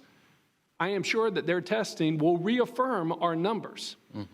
But I also want to thank you because you and Commissioner Proctor have brought attention to the landfill. And did I hear correctly, 800 PPT? 820. 820 PPT going directly into our wastewater system. That is something that our good friends at the county are going to have to address. And I imagine that when DEP, thanks to your shining the light on this issue, gets out there and reaffirms the test at the landfill, they will be very interested to hear what our colleagues at the County Commission are going to have to say and do. And I look forward to the press conference on the courthouse steps addressing this issue, Dr. Saff, of what is going on out at the landfill. I think it's very important, and I appreciate you raising awareness. With that, all those in favor of the motion on the table signify by saying aye. Aye. All those opposed? Passes unanimously, 5-0. We're on 12.05. Mr. Manager. Yes, sir. Mr. Mayor, I'll start this one. All of you have received my letter indicating my intention to retire this fiscal year or until you select the next city manager. I want to do my part to ensure a smooth transition. Mr. Mayor, you asked that we bring an item forward for this meeting for your discussion. Our Human Resources staff, our Human Resources Director, Sandra Timpson, is going to present the item, but they got to work to put together a proposal for your consideration to begin a process, a nationwide recruitment process, and hire a recruiter to do so. So with that, let me turn it over to Sandra for the item. Thank you, City Manager. Commissioners, Mayor, as you know, we are preparing for a recruitment search for the city manager. And we have reached out to the executive firms that we have on contract, thanks to the RFP that we did and you approved last year. And based on that, we pulled 2 out of that. And out of the 2, we recommend S. Renee Norlock for her firm based on her costs, as well as her proposal. It met the guidelines that we needed. And at this time, we are seeking that we move to a process in which that she has initiated. This is something that she does globally, nationally. And based on that, we look for your direction as to the next steps. All right. Mr. Manager, do you want to add a little bit to, or just add a little bit to the team of what this process would look like? Sure. So what we would do with the executive firm, they will reach out to the commissioners as well as the mayor and work to build a candidate profile. And once we get that candidate profile, what we would do is do a nationwide search. And based on that nationwide search, there will be interviews done by the executive firm. And that firm would also work with you guys and creating a short list. And then the interviews will be held by you. And then after that, the selection process will be done. And we estimate that about 16 weeks. Excellent. Okay. Oh, let's go to public comment. Do we have any public comment on this item? We do have 2 speakers, Mayor. All right. The first is Ernie Payne. The second is Stanley Sims. Great. Your name and address for the record, please. You have 3 minutes. The clerk will let you know when you're at 30 seconds. Ernie Payne, 2006, East Indian Head Drive. Thank you, Mr. Mayor and Commissioners. A nationwide search for a city manager should begin as soon as possible. But it is far more important to do it right than to do it quickly. As I remember, the last time that a true nationwide search was conducted for city manager was over 30 years ago, after Dan Clayman departed. Clayman had been recruited nationally and served for about 20 years, helping to establish the foundation for the great city that we have now. He left after a disagreement with the city commission, shortly after Scott Maddox was first elected, which is its own story. If you truly want a candidate of the caliber of Dan Clayman, one who is not only willing to come into an atmosphere of potential political turbulence, but also has the experience and professional expertise to navigate those waters, you've got to allow for the possibility of it taking longer than 4 months. Fortunately, there's no rush. Dr. Drummondville, your current deputy manager, is fully capable and qualified to serve as interim city manager until a suitable candidate is found, however long that takes. You and the people can be assured that city services will continue uninterrupted. But the final decision should be made by the citizens of Tallahassee, as reflected in the city commission that they will elect in November. But don't delay. Prepare your recruiting consultant, start the search, even begin the interview process, which would give the current city commission, including Mayor Daley, important input in the matter. But make clear to your recruiting agent that you won't be bound by an artificial and unrealistic timeframe. Public interviews to be conducted will benefit not only the public, but all potential decision makers, whether currently serving, re-elected, or newly elected. In 2019, this commission formally established for the first time a strategic goal of public trust, giving it equal priority to all other goals. It's no secret that trust in city government has been lacking lately. But the people of Tallahassee can have that trust restored with your legacy preserved, and knowing that you have proceeded carefully and deliberately in this most important of all appointments, and that it will reflect the will of the people. Thank you. Thank you. Our next speaker, please. Those are the only 2 speakers on the item. I'm sorry, Stanley Our next Sims. speaker. I'd called his name, but hadn't heard him speak yet, sorry. Your name and address for the record, please. Stanley Sims, 1320 Avondale Way. Last month was my birthday. I was sitting on the chair going through Facebook, and Mr. City Manager, it popped up that you was resigning. At first, I thought it was a prank. So I got up off the chair. My wife, she was in the backyard doing a few chores that I had given her to do that I wanted done. And so I went back there and I told her, I said, honey, I said, the city manager is resigning. She said, you joking? I said, no, I'm not joking. By the way, is this recorded? She's gonna be a little mad with me. But here's one thing I wanna say. If anything you have taught me, Reese, you have taught me patience. 10 years you have put hell in my family. You have did every possible thing to try to lock me up. You've tried every possible thing to keep me out of this building, but praise be to God. I don't fall and I don't fold easy. Good luck to you. And I pray for you. For you to be in such a prestigious position. And one thing I can say, you're not just nasty to me. You're not just nasty to you're nasty to your colleagues, the one who supervise you. Look at your attitude down at the Commerce last year. We'll shake a man's hand. My grandma raised me that any man is due the time of day, especially when that man evaluates you. Good luck, my friend. Need any money for gas? Holla. Our next speaker, please. That was the last speaker, Mayor. All right, let's open it up for discussion. Commissioner Williams-Cox. Mayor, I'd like to make the motion to accept option 1 to move forward with the hiring of the executive firm and moving forward with this process. Option number 1 has been properly moved by Commissioner Williams-Cox, seconded by the Mayor Pro Tem. Further discussion? Seeing none. Commissioner Matlow. Thank you, Mr. Mayor. I can't support the motion on the floor.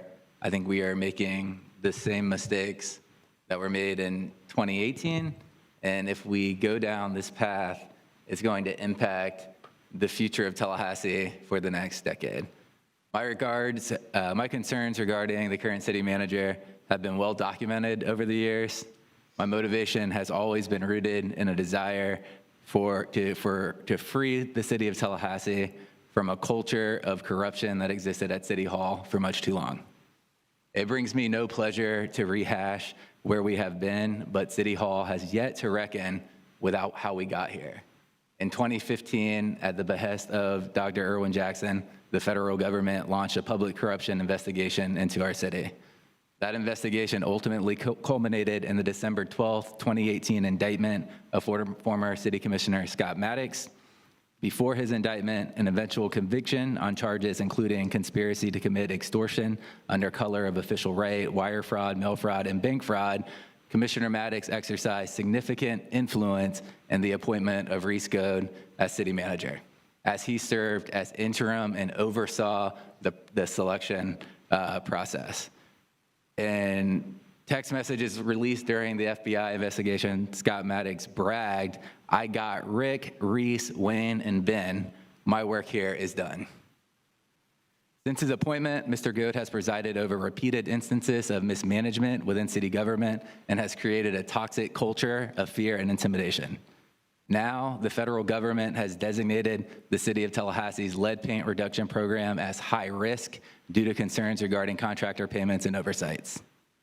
How can anyone justify an $8,400 Commissioner payment Matlow, for a why don't we doorway. talk about that on commission time? yeah. And right now, we are on the... It's very relevant to No, this sir. conversation. No, sir. That's a separate issue. Let's concentrate on the process that's before us. I'm getting there. To select a new city manager. Will you please get to your point? Yes. This is not magnificent management. This has all the makings of malfeasance. If the city of Tallahassee loses this federal grant, low-income families will bear the consequences. Federal dollars intended to protect families from dangerous lead exposure could disappear because of this city administration's Commissioner Matlow, I'm gonna inability ask you to one more operate time. within established federal We can have a healthy guidelines. conversation about the HUD grant on commission time, and I think we will. I'm asking you, please, to stick to the agenda item, which is about the process to hire the next city manager. Absolutely. And I'm laying out the case of why we need to take a different direction, not under the city manager. Well, Respectfully. I will ask you to please stick to the process, and we will have a healthy conversation, I am sure, about the other issue at hand as well. This situation demands ethical and criminal review. The city manager should resign. And I'm also calling on this city commission to learn from the mistakes of 2018. An outgoing commission should not handcuff a future commission by making long-term commitments to a city manager before voters have had their say in the upcoming elections. An ounce of caution is worth a pound of regret. The city commission elected in the August and November elections should be entrusted with selecting the next city manager and charting a new course for Tallahassee's future.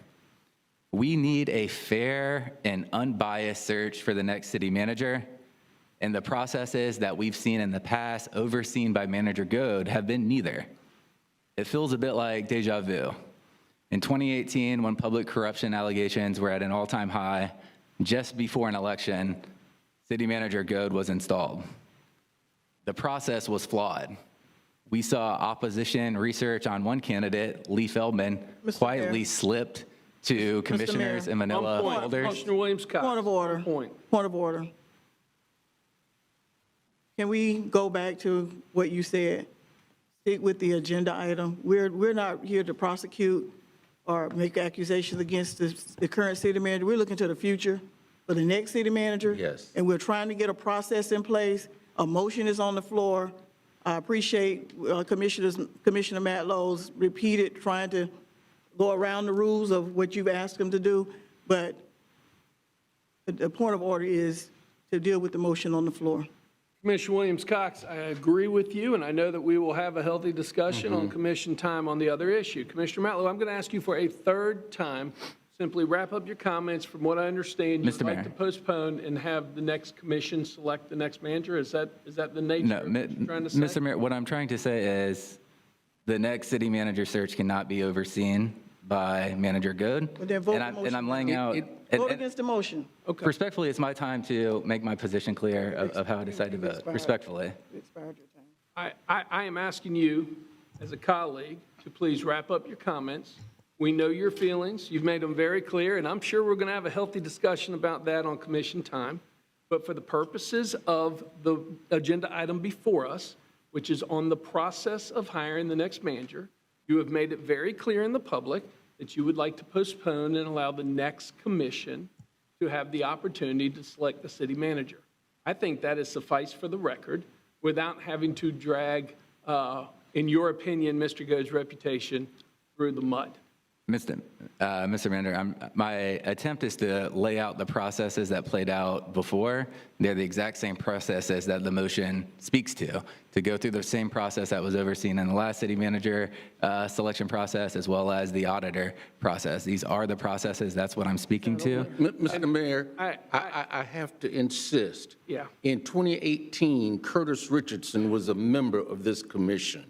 And so what you're talking about now, Commissioner Matlow, did not occur. Point of order, Mr. Mayor. Did not occur. Comments directed directly attacking another board member are out of order. No, Commissioner Matlow, because you started down this Absolutely. path by tearing everybody else apart.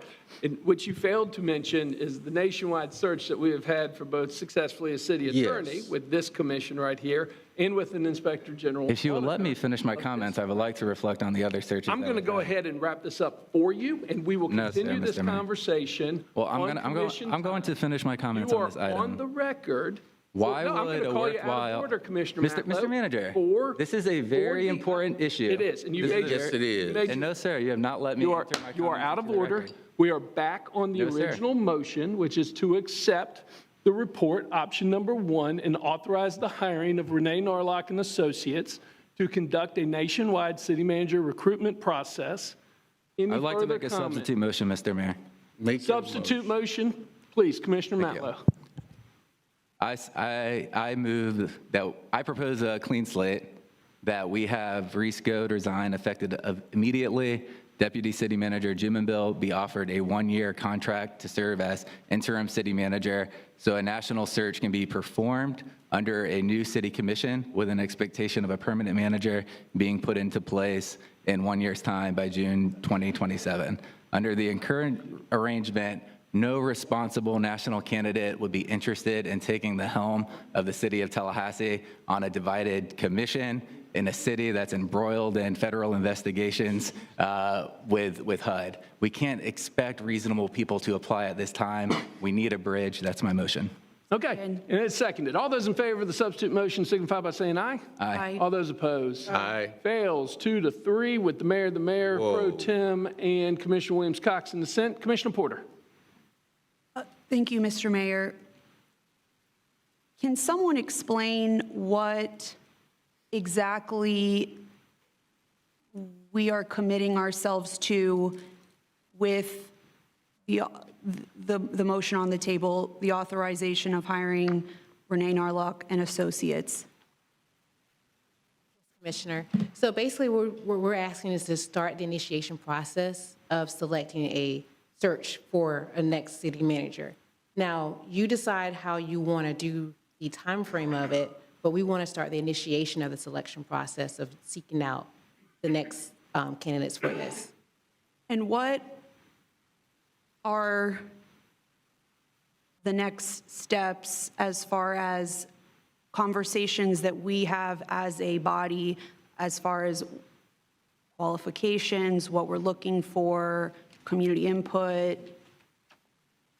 What does that look like, especially given the fact that we are about to go on a summer break in a month, but it's in the middle of this process as it's being proposed? So the timeframe can be directed by you, but what we do is we follow the process of the executive firm. So they have a set process. So for instance, this particular executive firm that we've selected and recommend, this is something they do. They've done for the state of Florida nationwide. So this is not their first one. And so they set the process of working with you to create that candidate profile of what they're looking for. And then they start the marketing and the advertising and reaching out through different types of marketing venues nationwide. And then they work with you with the interviews to go ahead and get that short list. And then once that's done, and you guys set the time frame of when you want to do the interviews in a public setting. Okay, and I do understand that. I read the proposals, but I guess I'm wondering at what point then are we actually giving that direction as far as the time frame or just general input into the process? Is it coming back to us as an agenda item at our next meeting? If this passes, where are we giving that formal input beyond just, the one-on-one meetings? Good question. So what we do is we work with the executive firm. I'll work with that firm. And then when they have candidates or questions, they will meet with you one-on-one. So you have that opportunity to also talk with them about those particular candidates. Okay, so there's no timeline right now for when this is coming back for any input from this body together at a city commission meeting for the public to participate in? You would provide that direction to me of how you want that to flow. Okay. Is that direction provided in the motion? As a maker, Yes, as option number 1. yeah, as a maker of the motion, since that was the question that was raised, in the agenda item, it gives you all of the next steps. That's right. It's right there, a bulleted list. Okay, if I may, since it is still my time, I see everything, I read the item, there's nothing that talks about when it comes back to us at the city commission level to give any input. There's a lot She of the just told us that we conversation, decide that. And the question was, is it included in the motion? And it hasn't been included in the The motion. motion was to accept option number 1. I made the motion authorizing the hiring and following the steps that are listed, that are detailed And the here. steps do not include any guidance as to when this comes back to this body. Amend the motion, Commissioner. I would like to I tell you what, continue this let me bring, conversation. I got you, Commissioner Porter. Will you please include, and will the maker of the motion accept a friendly amendment that at the June meeting, we have a very detailed account of where we are in the process with our consultant and what the next steps will be from there? Yes. Thank you. And timeline. And timeline, yeah, and timeline. I think we're all on the same page here. Yeah. Commissioner Porter, does that suffice? Thank you, Mr. Mayor. Yes, I have a few more comments, but it wasn't a gotcha question. I was just just curious as far as what our role is in this process, especially since a lot of the conversation has been about the timeline of all of this and who ultimately makes that decision. So when I see in the item that we're contemplating approximately 16 weeks, I would like to know, is that something we're committing to by approving this motion today, or will there be other opportunities to either slow down or speed up or change the process? There's nothing that I saw directly in just the executive level or the high level overview that talks about, that contemplates what we've done in the past where there were citizen committees or other community engagement as part of this process.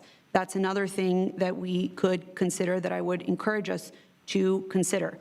I agree that I'm sure everyone wants the best candidate pool possible. I think that's really important. I have concerns about how we will achieve that if candidates know that within mere months of their appointment, if we move according to this timeline, there is the potential that a majority of the commission be different than that appointed them. That is a concern for me. And although there is the option for a new commission to go in a different direction, that then is more time and instability and money that the city is spending on severance, on a search, if we go in that direction.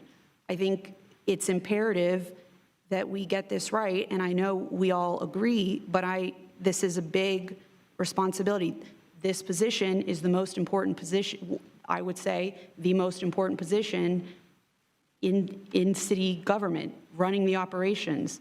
So, I don't think it's too much to ask that I know exactly what it is we're getting into and what that looks like. At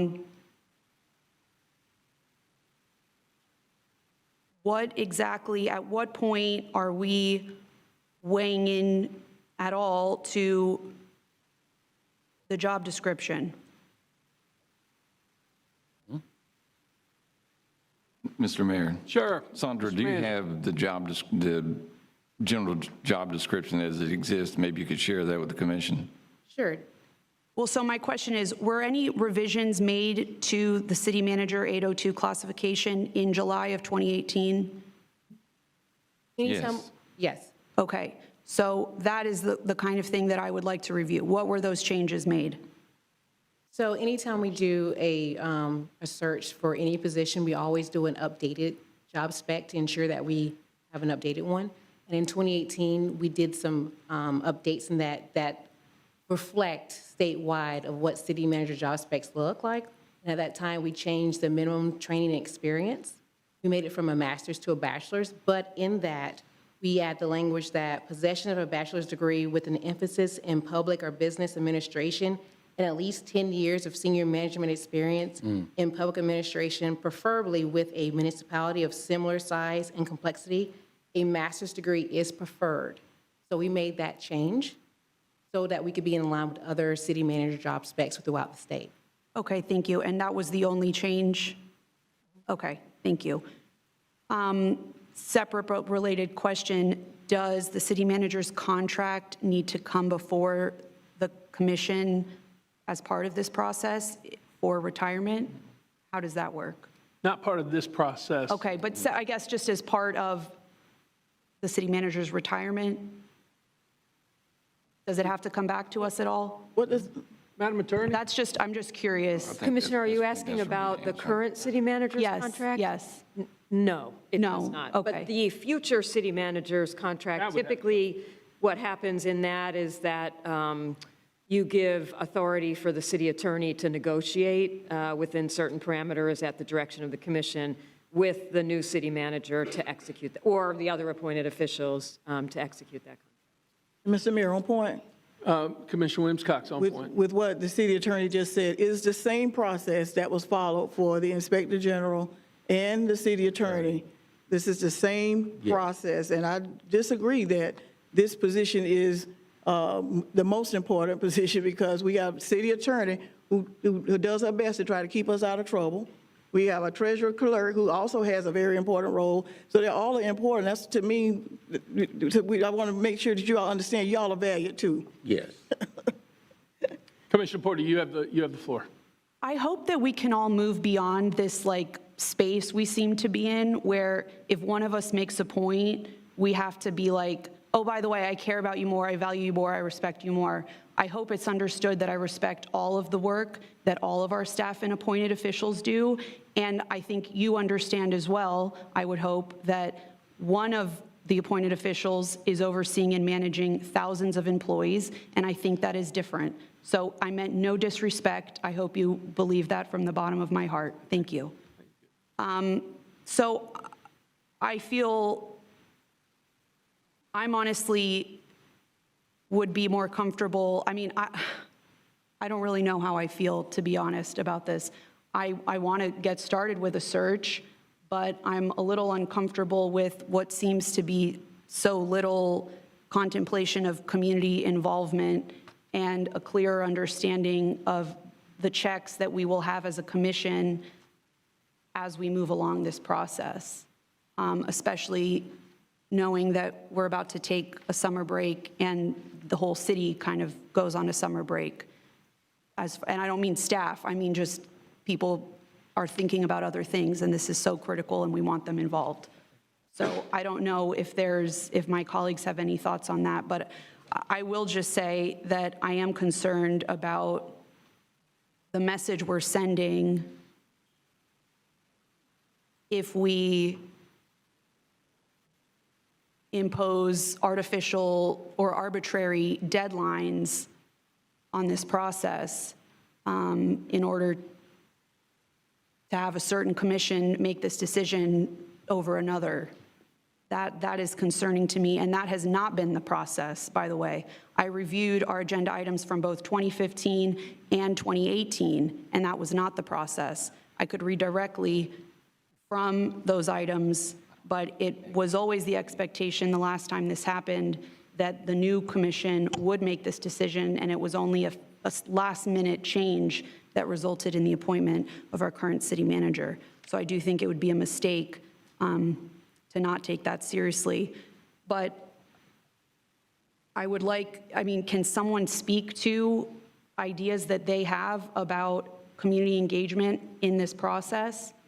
Can we move with the motion and then have that discussion? All right, we'll get to it. Commissioner Porter, I will tell you, one of the ideas that I have is eventually we'll get down, just like we did for the city manager and for the auditor general, we'll get down to 5 qualified candidates. And then, yes, I see, at least 1 or 2 town hall meetings, informal, come meet the candidates, ask the questions that you have, make sure that the community is involved. Absolutely. Those are my ideas. You asked for them. Mm-hmm. So as part of and thank you, Mr. Mayor. So as part of the motion that's been made, part of that direction is that an item is going to come back to us at our June meeting where we have a little bit more detail and can provide more feedback at that point? Yes, ma'am. As amended, as I proposed, and it was accepted, that at the June meeting that we're going to have a detailed schedule come back to us. Okay. Thank you, Mr. Mayor. Sounds great. Mr. Manager, you had comment? Yes, sir, Mr. Mayor. I think just for your thoughts and as you move forward on this, what staff, HR staff has recommended is to hire a recruiter. The recruiter has outlined a general process that she's experienced with. That does not set a deadline. I don't think we should leave the impression that sets a deadline. What the recruiter is saying is, here's generally the steps, here's kind of in the weeks, kind of as I approach it. A lot of the early days are spent by the recruiter developing a process to recruit candidates. And so that'll happen. And she'll be out recruiting candidates. She'll make personal contact. They'll send emails. They'll advertise. And many of us in this business, I know my colleagues on this dais can attest to that, you will receive those kind of emails, and that takes time. The summertime, frankly, is an ideal time to do that. You don't tend to be in the early part of the year. You know, city managers and others in these industries are very busy. They're doing certain things. And so that affords the recruiter, while, you know, the mayor and commissioners and you're doing your thing on summer break or you know, as you're separately going about your business, the recruiter is busily trying to get you candidates. That's a major milestone. And so that's kind of what happens. And then you're going to interact with the recruiter and express your preferences about how you culminate that process.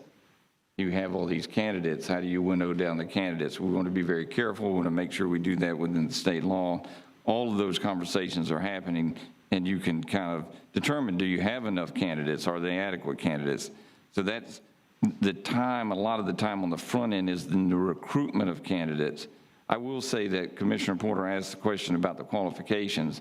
If the commission wishes to change that, I would do that now. I mean, and you don't have to tell us exactly the change. You could say, here's what I'm trying to achieve, because that will establish a basis for how the recruiter approaches it. But the early days of work, it's all on the recruiter. She's going to do the hard work. She's going to go get good candidates. And she'll tell you if she has good candidates or not. I think that'll be, and you know, you've done this before.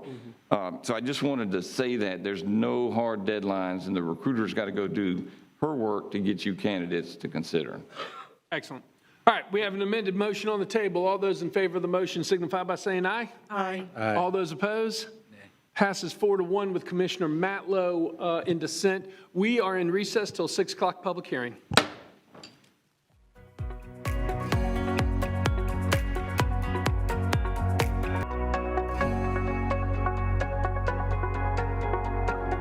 Hearing of Tallahassee City Commission to order. We have 2 items before us at public hearing tonight. We are on item number 16.01. Madam Attorney. Thank you, Mr. Mayor.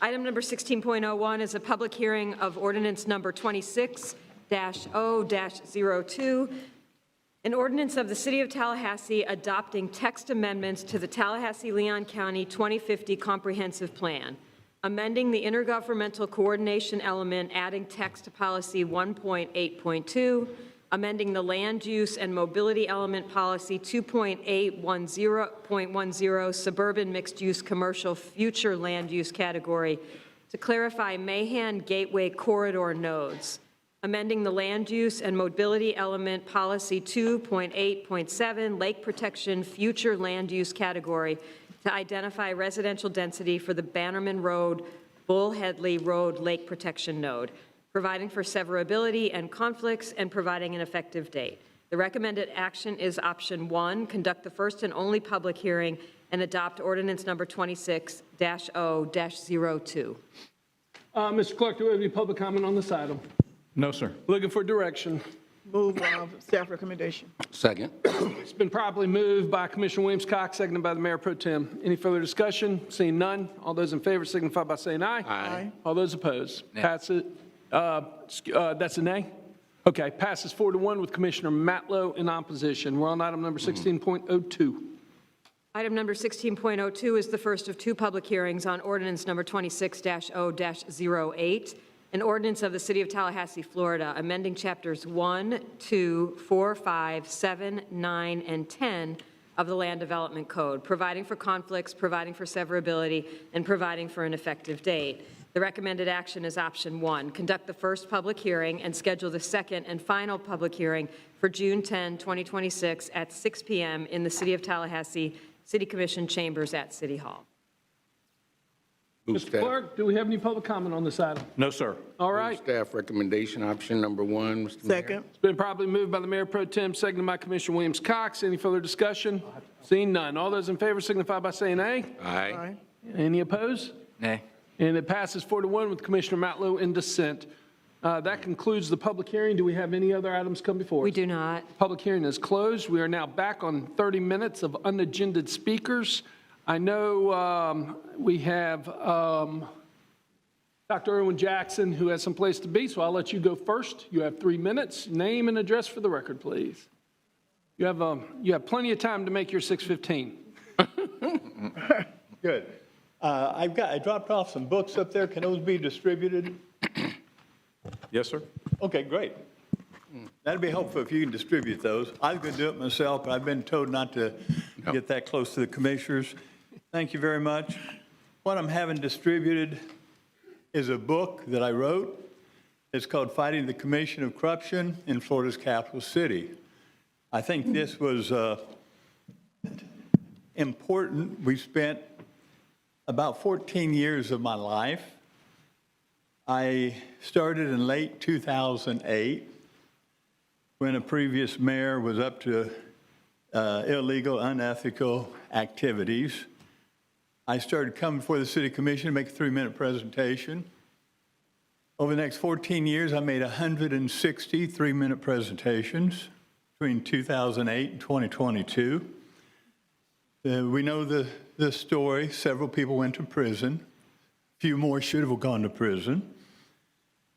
But I wanted to document the side that the newspaper didn't report. Much of information in here will be new to people here on this commission. And I wrote the book because I want people to remember.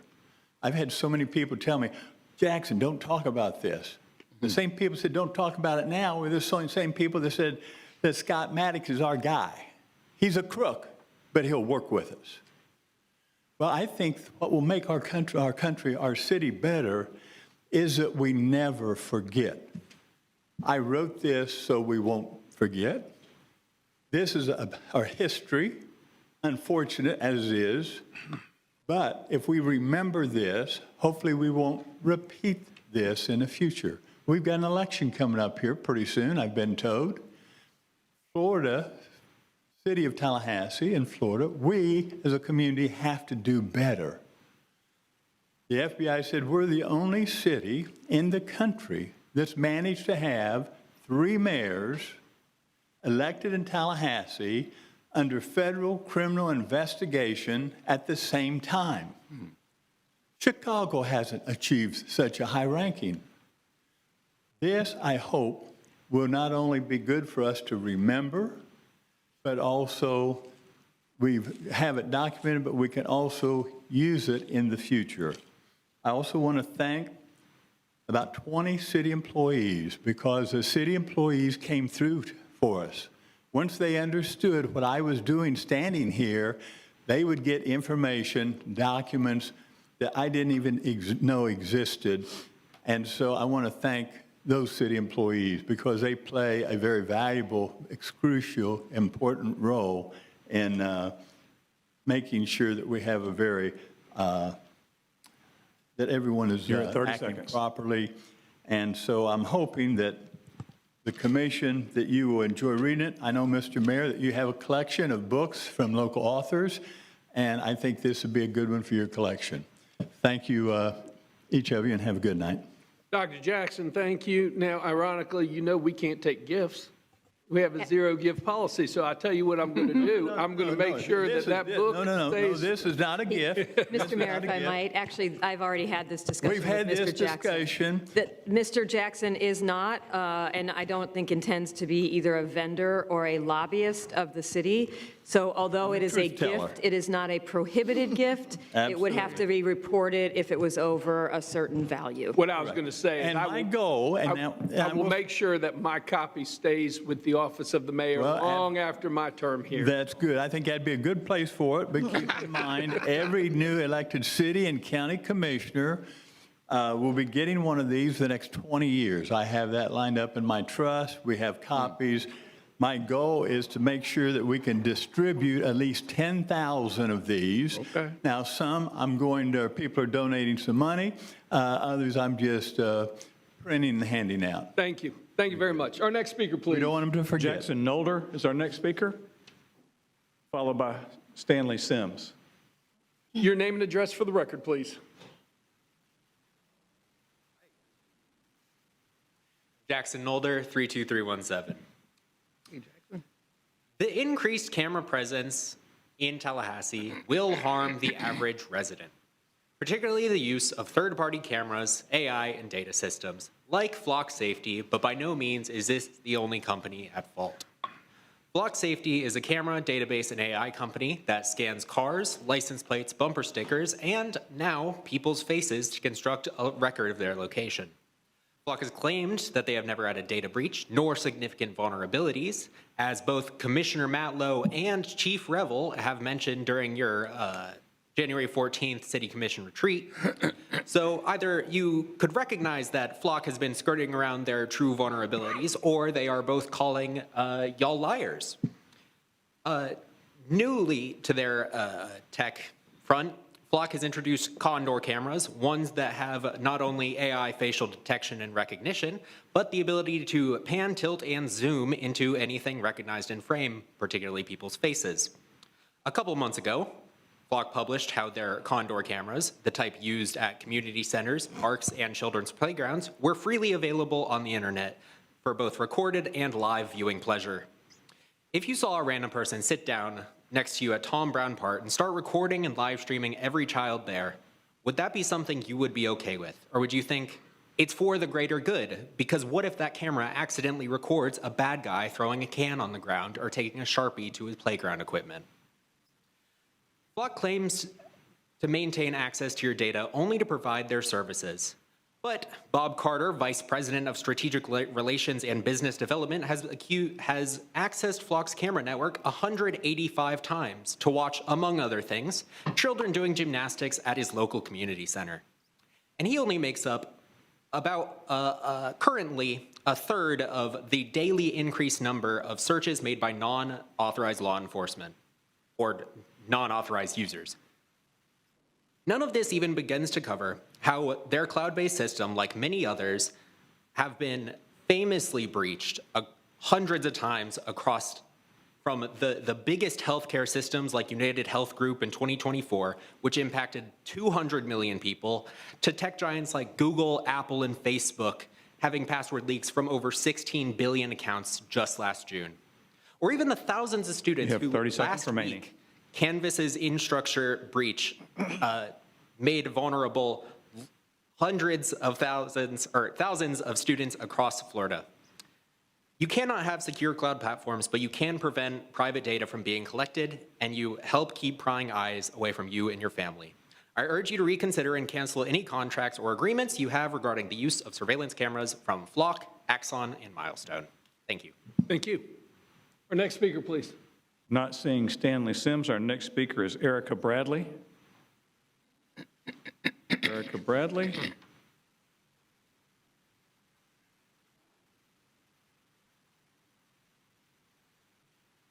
Your name and address for the record, please. Erica Bradley, 32303. Good evening, Mayor and Commissioners. I'm the founder of Cultivators Collective, and it is a community agriculture educator and organizing committee and business that serves Tallahassee, including the Griffin Heights and the greater Bond community.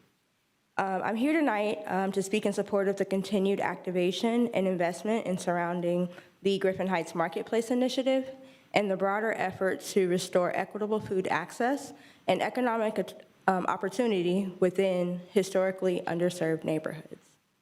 Over the past several months, neighborhood leaders, residents, myself, educators, growers, nonprofit leaders, and potential operators have been working collaboratively to prepare for the possibility of bringing a sustainable, community-centered market into operation.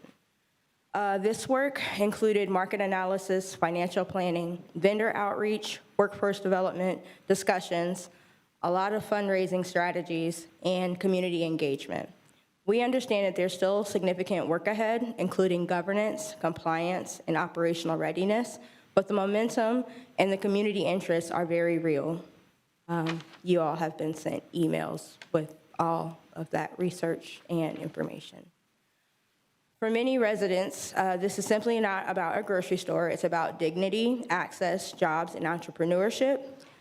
We also want to recognize and appreciate the investments that have already been made throughout our communities, especially in the Griffin Heights area, including the neighborhood safety initiatives, the housing rehabilitation efforts, and streetscaping investments. We believe that the marketplace has the potential to complement these investments and serve as an anchor for a broader community stabilization and economic activity. My goal tonight is simply to express support for continued collaboration, transparency, and responsible planning as these conversations move forward. You all will hear from me again. Thank you. Our next speaker, please. Next speaker is Jill Harper, and then Donald Glasper. Your name and address for the record, please. Hi, I'm Jill Harper, and I live at 213, the name of the street, North Meridian Street. And I'm here tonight, and I'm hoping that this, I forgot my notes, and the students that I teach at Leon told me not to use AI, so I'm just going to shoot right from the heart. After my husband died, I chose to move downtown. I live right on the corner of Tennessee and Meridian, across the street from where I work. I teach at all three of the community public schools, and I'm a big proponent of public education because I think that's where learning to get along with those that are different starts. But that being said, I think Curtis Richardson probably remembers that in 1991, that's hence the white hair, I founded an organization called Florida Arts and Community Enrichment. I am now teaching the children of my students, and I don't think they're bad children. I think they're bad decisions, and we need to get our kids off the streets and into good programs. And that being said, I'm coming tonight because I cross the street several times every day to go teach. And the intersection of Meridian and Tennessee Street is a death trap. And not only that, it should be renamed the Tallahassee 500, because at night, we can hear motorcycles racing and cars racing down that road. But at 7 o'clock in the morning when school starts, every morning we stand on the corner and watch at least 2 cars run a red light.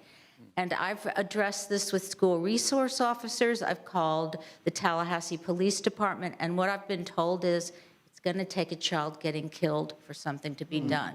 There are no crosswalks there. The kids run across the street to the gas station, and it's a matter of safety. That being said, I'm also coming to you about the quality of life issue. Our chain of parks are such a great resource. Our downtown area, people like myself, we choose to live down there. There's no way to get from Meridian Street, the bottom of the parks, all the way to the old city cemetery, which is a jewel. Our parks are beautiful. We should bring people into our city rather than make it difficult for them to come down. So I want to say that for those of us that choose to live downtown, I feel like we're being You have 30 ignored. seconds. Thank you all for being here at night. You have 30 seconds, please. This is a lesson in civics. Every time I come out here to speak, it's almost scary, the vitriol that comes, but you all are doing a wonderful job. My children, I want them to want to come home, and when we drive from the airport down the corridor on Gaines Street into our beautiful city, I have a question. Who approves all of this unchecked development? And with that, I think a lot of us citizens here in Tallahassee would like to know, it seems like our commission might be in the business of real estate. And Thank you. That's it. Thank you. Our next speaker, please. Next speaker is Donald Glasper.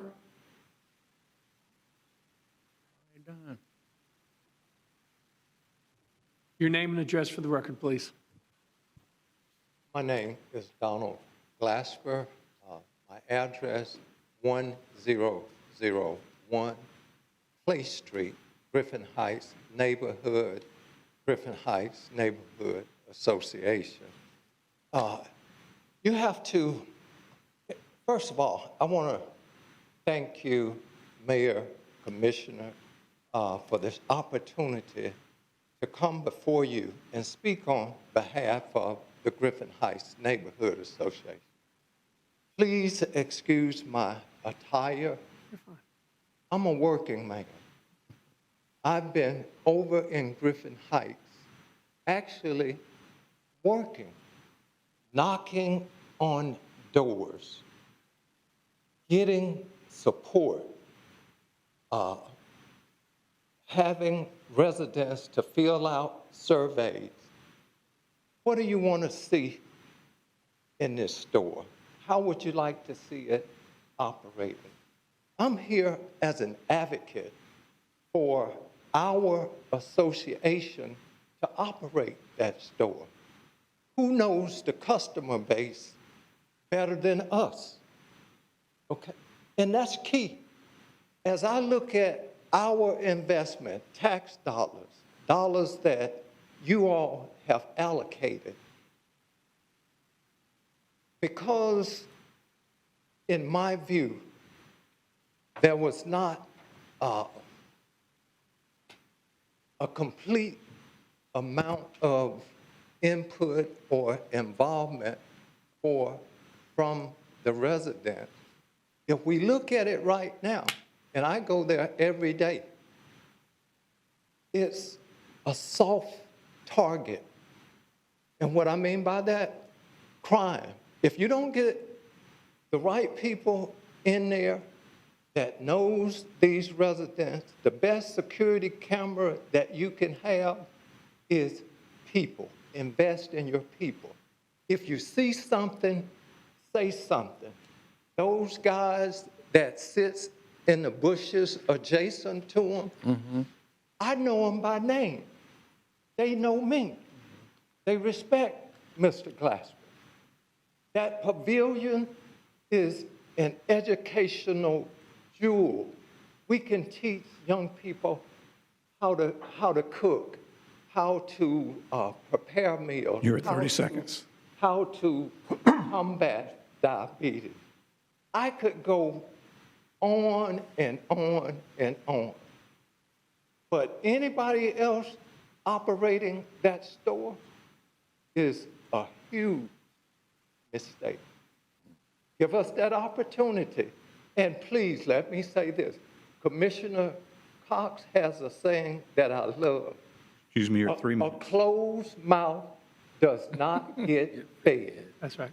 Our ask is to come back before you on your June 10th meeting, and you guys vote us up or down. Thank you very much. Thank you. Our next speaker, please. I have no further speakers, Mayor. Is there anybody else here that would like to speak that have not had an opportunity to fill out a card?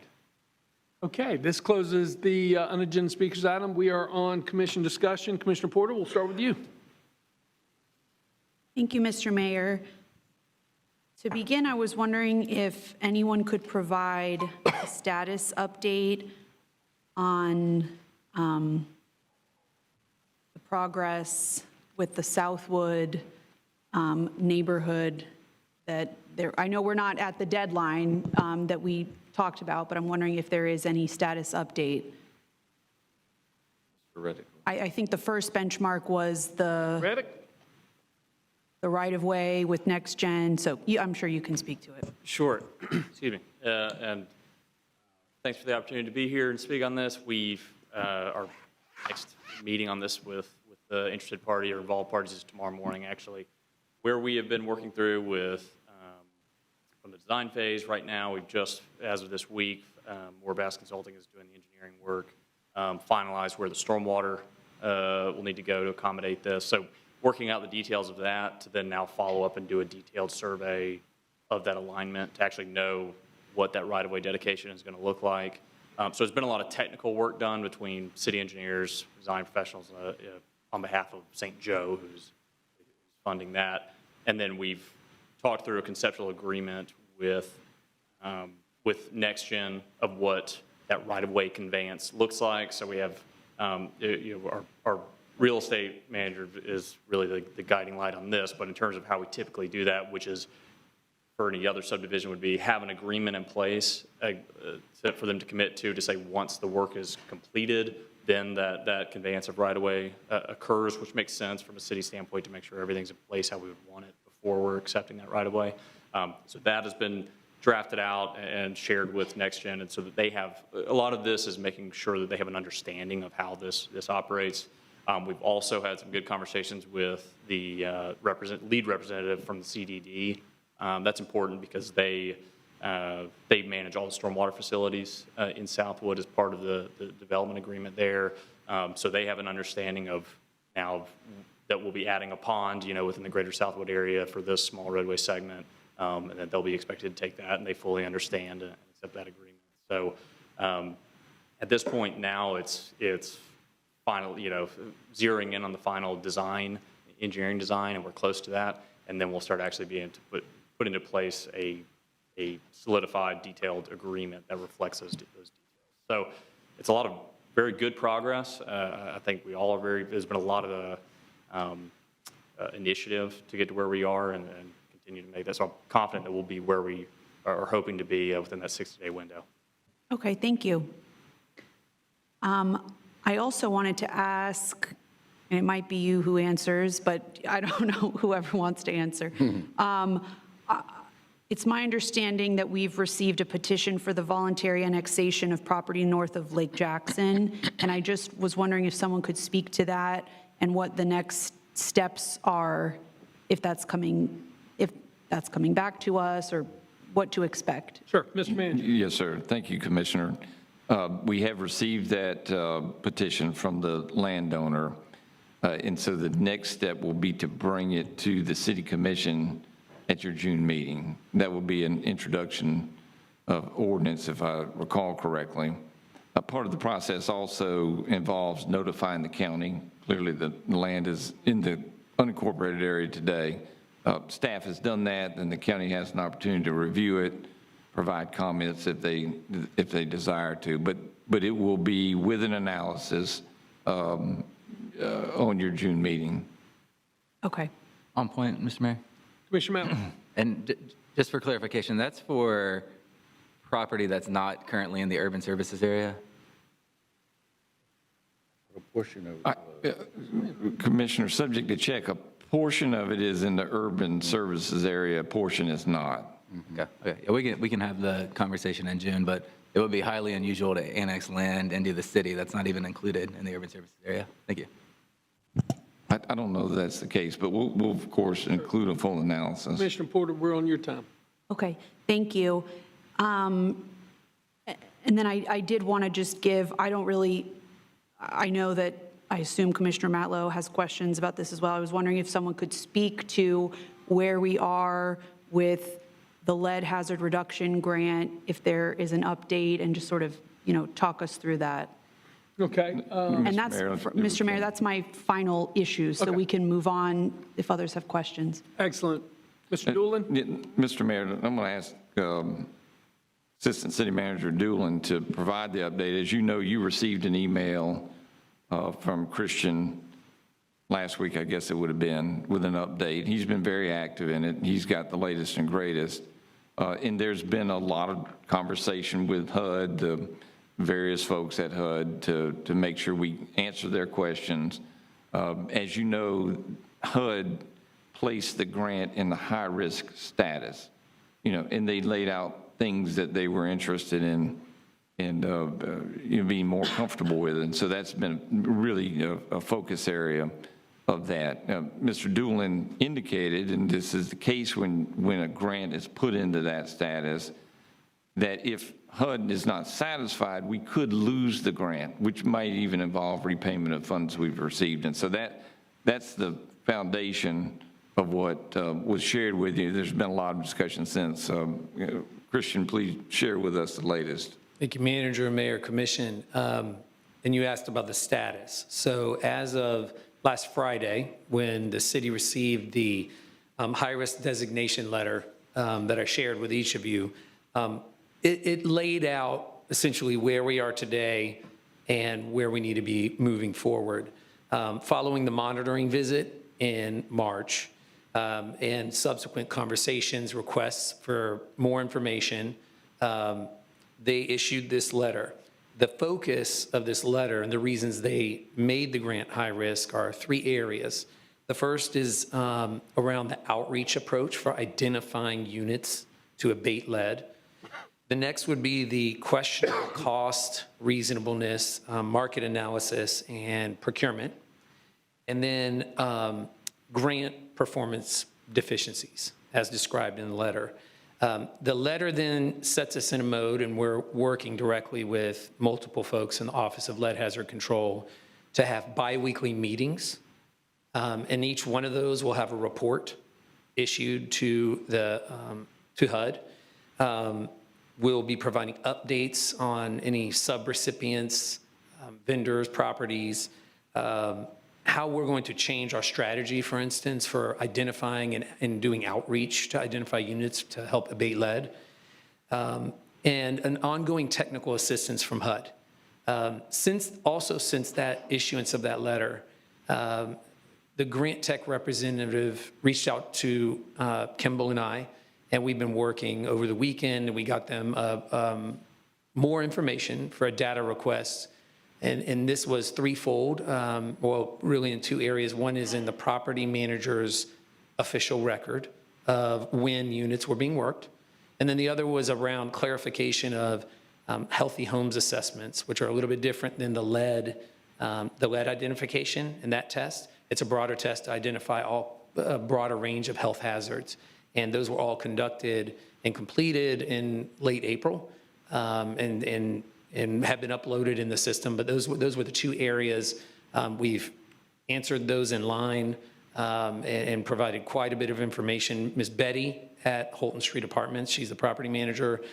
She's given us every record she has, and we've asked for, and that's also been uploaded. So as of now, if you read, this note also required that we authorize and we sign by today, and that's been done. We signed it, and with it, we included an overview of all of the documentation that's been provided to date since the monitoring visit. It's been very extensive, a lot of information before the issuance of this letter, some of which began or addressed what was in the letter, but what went out today was the acceptance or authorization of the 1044, the high-risk designation, and then a substantial narrative kind of pulling all of our documentation together.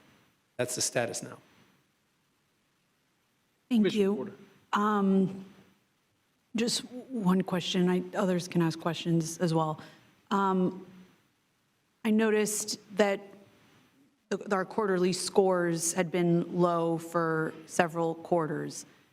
At what are those scores measuring exactly, and should corrective action been taken at that point, or what were those scores a signal of to us? Sure. We've received scores throughout the duration of the grant, which was awarded in 2022, some red, some green. It can indicate a range of different elements of the grant, the compliance, the effectiveness of the grant. At times, earlier before the work was being done on Holton, it was about the pace of drawdown and the identification or doing more and drawing down more money and getting more done. And then as of late, the reds are identifying these other specific areas of the grant: outreach, reasonable costs, and the documentation they had in the weeks prior to the issuance of this. And we'll be learning more, to be frank. I'm sure we will be learning more when we have our first meeting. Okay, thank you. And I want to hear other people's questions, but I guess I am curious what we can learn from this as far as moving forward. Like, as far as I know, and maybe you can tell me, were these scores directly reported to the city commission? No, across the life of the grant. This is part of an ongoing grant monitoring and feedback from the technical representative, and I would imagine it's typical of most federal grants. There's a quarterly assessment and feedback, and those have not come before the commission. And I guess what I'm getting at is, and I don't live in the grant world like those who are doing the work, so I don't always know what's standard or not standard. But it seems to me if we are in a position where 4 quarters in a row we're receiving low scores, lower than certainly desired scores, or in the red, as you're saying, at some point it seems like this should come to the commission for a discussion, so that we're not in the position that we're in now. And maybe there's, or do you have any thoughts about that? I mean, I'm not holding you specifically responsible for this, but is there a connection between action? I mean, it seems like there's action that could have been taken that perhaps wasn't. So it seems, and that's, I don't know if that's a question to you. I'm just putting it on our radar. I don't know if there's best practices for oversight of this. I mean, ideally, it's happening internally with those who are working most closely with the grant, but it seems to me like it's something that was inching in that direction and maybe in the future needs to kind of sound alarm bells before we get to this point. Go ahead. We'll just move right into Commissioner Matlow. Your time. And thank you. And Mr. Doolin, I have a few questions. I do want to apologize, Mr. City Manager. I think in a message I mentioned your brother-in-law. I think that was based on bad information, and do want to retract that and apologize. Mr. Doolin.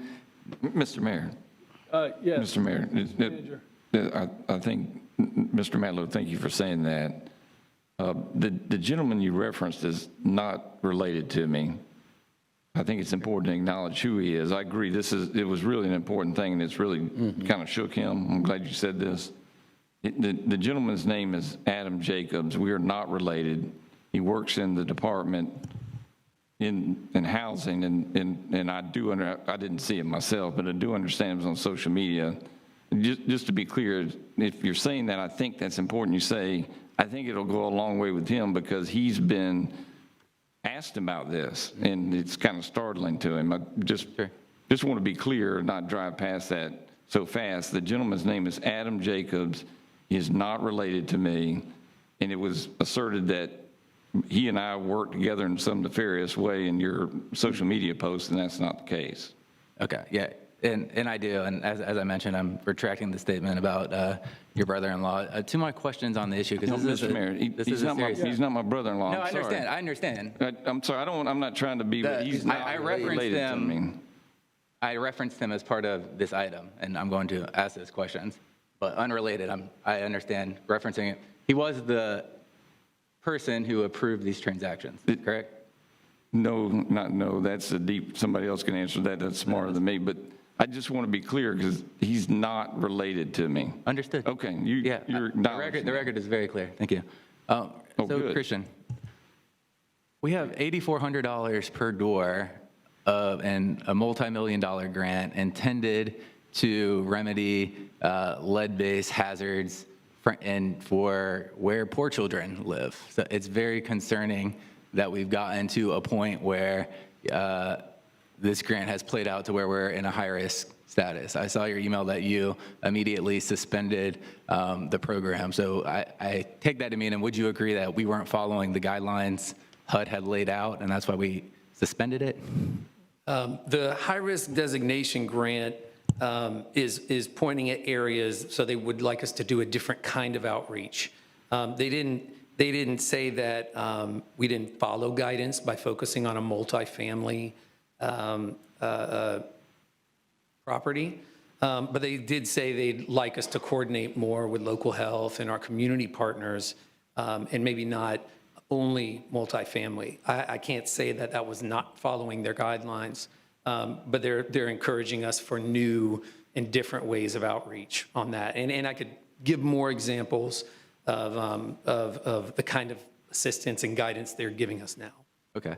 And there was a report today of a whistleblower who mentioned letting staff know that we weren't following the guidelines of HUD and was dismissed within a few months. And that's highly concerning to me. We'll let that process play out, but it would seem to be, on face value, if those allegations are true, there was some awareness raised within the office that the guidelines weren't being met, that the contractor wasn't EPA certified when this work began, and was being issued payments under a HUD grant that they wouldn't be eligible for, which I assume is why we may be on the hook to pay it back.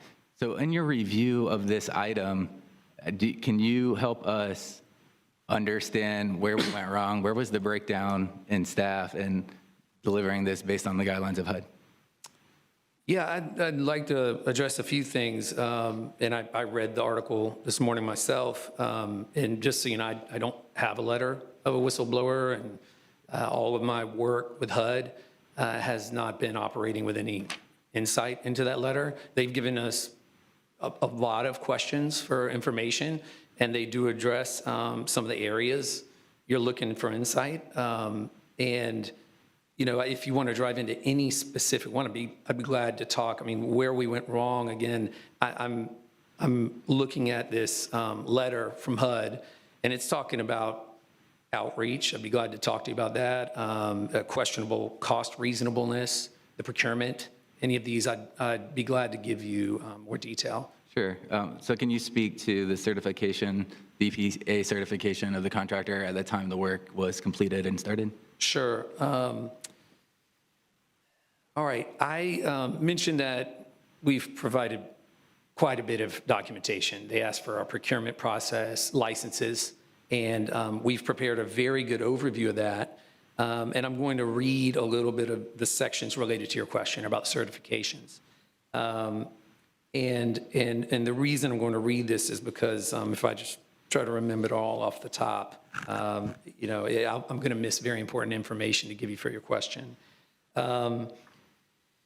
So for licensing and verification of the contractor licensing, when the city receives bids, procurement staff verify that each respondent possesses the appropriate and active contractor licensing, certifications, regulatory qualifications required under the solicitation.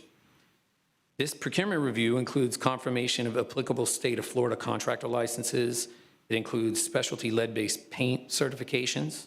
It includes EPA certifications, any other required credentials identified by the RFP. And as part of their bid response, Chief Cornerstone Construction provided a copy of their EPA certification that's been provided to HUD to conduct renovation, repair, and painting activities. And that was pursuant to 40 CFR Part 745. And they gave that on November 21st, 2024. When was the work, when was the first door, when were they engaged to do the work on the first door? The first door would have been, the contract was signed, and I can give you that as well. And it would have been in September. So I'm going to give you the kind of, I'm about to get to that as well. So in effective November 21, 2024 through December 5th, 2029, they furnished that EPA certification. Procurement staff also look at licensing status through the appropriate state and regulatory databases to confirm business licenses are active, they're in good standing, they're authorized for a scope of work being performed. They verify contractor licensing and certifications are not limited to the initial, that's not limited to the initial bid review process.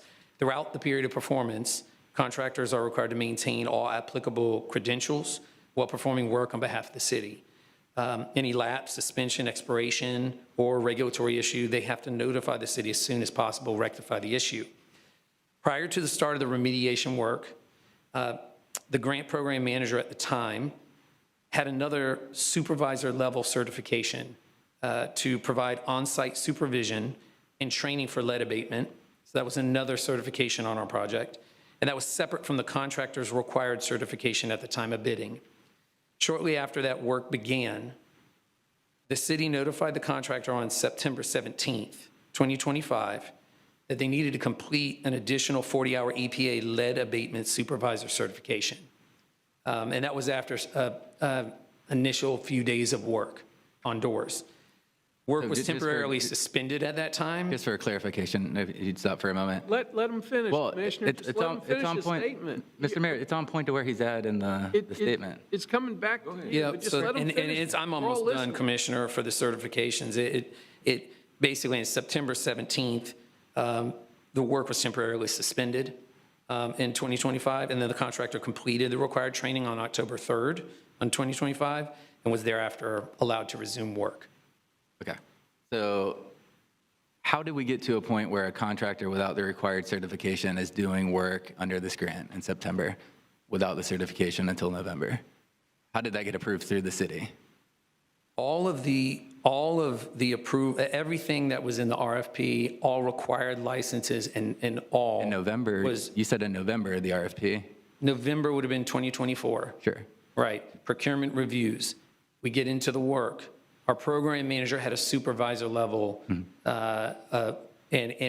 we saw that they don't have one. We checked in with the HUD, and when it was clear they weren't, we paused all work, and we moved forward. He went to Jacksonville, got the certification, and then we began again. So are you saying the contractor misrepresented having the certification I'm not when they saying started that. this work? No, I'm not. Help me explain if they got the certification after the work began. There are different certifications required for different grants, and this work can be done under a whole host of grants. Under the lead hazard certification grant, there are specific requirements, and in others, this level is not required. My understanding is that the contractor has had this certification. They're on the website now, and under EPA certification can do the work, but the funding requirements of this grant required him to have another layer of certification, and as soon as that was identified, he stopped, and we got it. And that was after, I want to say, several days, 2 days, 3 days of door work. Okay. And do you have a program manager that oversees these grants that are knowledgeable about the HUD requirements? Absolutely, and that gets put together with procurement and the department, and I'd love to discuss that as well, the origin of that. So this is going to be the March 25th timeframe for the procurement through August 18th. The city, through its procurement services office, drafted and released a request for proposals on March 25th, 2025, seeking qualified contractors to support the Healthy Homes Tallahassee Rehabilitation Project and perform lead abatement work associated with the Healthy Homes Grant Program. The RFP solicited proposals from qualified contractors responsible for the abatement and removal of lead-based paint and/or renovation, repair, and painting work in homes selected for participation in the program. Respondents were required to possess EPA certification under the Toxic Substances Control Act and maintain certification to conduct lead-based paint renovation, repair, and painting activities pursuant to the CFR, parts 74589 and 745226. Under the solicitation, the selected respondents would perform work at selected locations up to 200 housing units. There was a requirement that the first 50 would be done within 30 days of all contract execution. All work was to be performed in accordance with the scope of services developed by an EPA-certified risk assessor and inspector. The selected contractor would act on behalf of the city to provide remediation, removal, specialized cleaning, repairs, renovation, painting, interim controls, and other lead hazard reduction services for participating homes. Additional work to address health and safety hazards, including minor repairs, rehabilitation, that could also be negotiated on a unit-by-unit basis.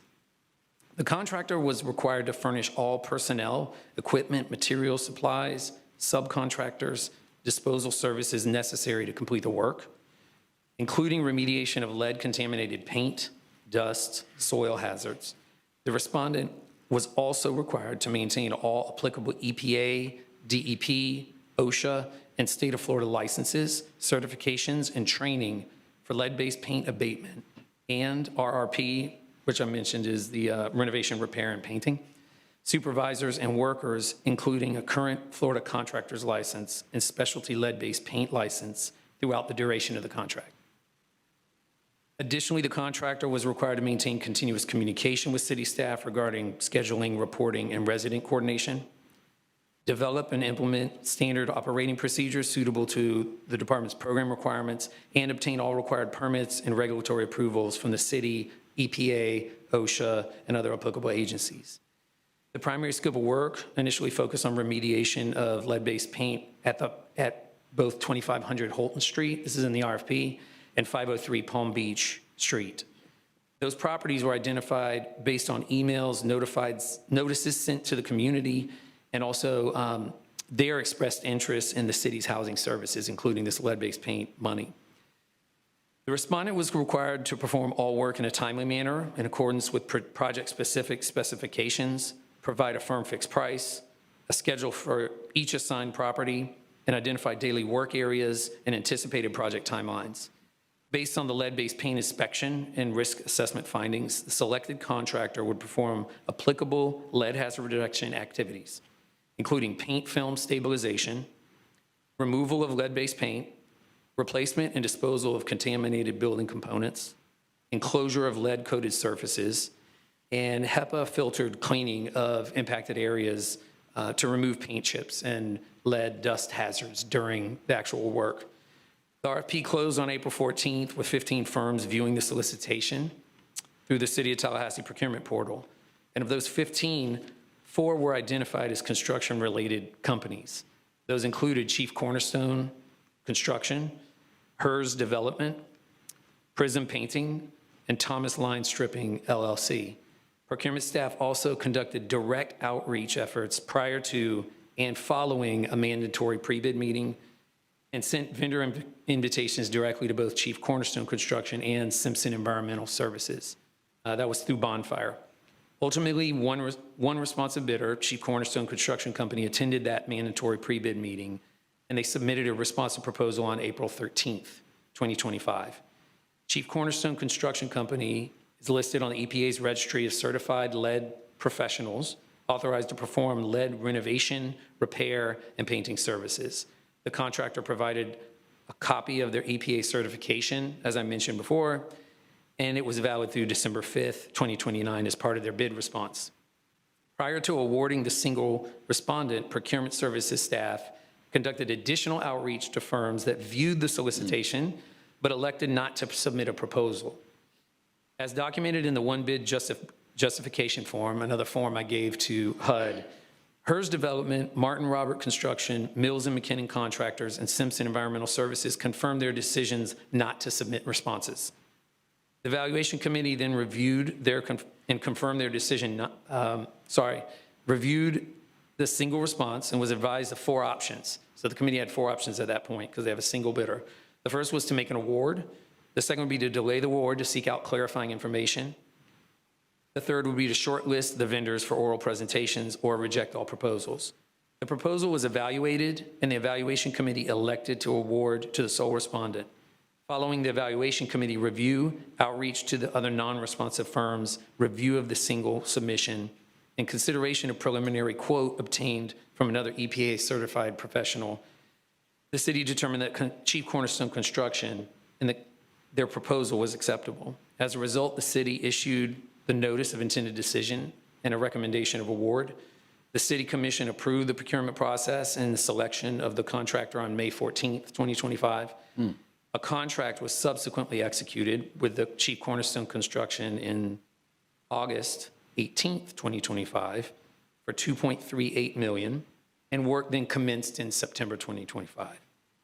Once the work commenced, the contractor requested and approved a change order that was based on previously unknown site conditions that required more extensive work. All of that process led to, that's when we first received those certifications. And of course, as I read, you've heard all of the requirements and the different agency certifications that were a part of that they furbished. And then when it was made known, after 2 days, 3 days of work, they stopped. They went and got a supervisor level certification as soon as it was made aware. Do you think $8,400 per door is a reasonable price? It is a question I have heard quite a bit in the last 14 days. I've learned quite a bit about lead-based paint remediation. It is a part of the HUD's high-risk designation letter, and I'd read it here. Based on documentation reviewed during the monitoring visit in March, rehabilitation work conducted on Holton Street involved limited interventions, and it just says front door replacements, at an approximate cost of $8,400 per door. In this part, I'd like to read here. It's shorter than the procurement part. And I don't believe this documentation was provided at the time of the visit. It's been provided now. And it certainly is a part of the narrative we submitted today in our ongoing conversations. In advance of the procurement, in advance of the city's Healthy Homes Tallahassee Rehabilitation Project solicitation, project staff used an online tool. It's called the EPA Lead-Based Paint Professional Locator to identify HUD-approved vendors with lead certification operating in the Tallahassee region. Staff inquired about their scope of services and requested preliminary quotes for various lead abatement services. Specifically, in October 2024, the city received 2 quotes from Simpson Environmental Services. The first quote was for lead removal and door replacement of approximately 160 doors and lead-based paint encapsulation. So that's not, you're not removing it, you're covering it and containing the lead, of approximately 40 more. That quote from Simpson Environmental was 1.592, a little more than that, $1 million. The second quote was for lead paint stabilization only, 200 doors. That was for $383,000. The quotes reflect this breakdown of cost per door, shall we say, and to your question, per door. Paint stabilization per door in that prior quote before the RFP was run was $1,915.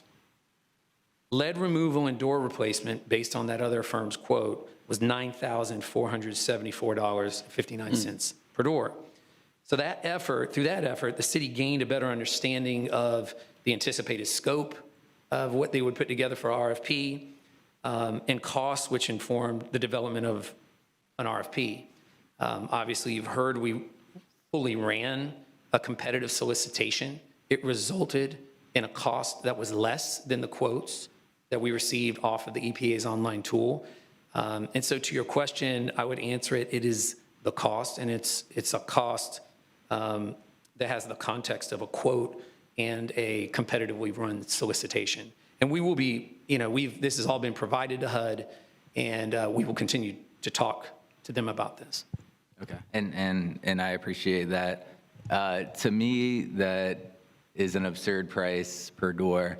HUD's letter calls into question the reasonableness of the procurement, whether no justification was provided for market comparisons, procurement justifications, or verification of contractor licensing during the period of performance. I think none of those issues seem to have been fully addressed or recognized. I find the answers to be wholly unsatisfactory. I guess my final question is, have you done an internal staff review, or is there a criminal investigation into what took place here? Mr. Mayor, excuse me, if there is a criminal investigation or other investigation related to whistleblowing, those both would be considered confidential and not to be discussed at this meeting. Okay. If there's not a criminal investigation, we can discuss it?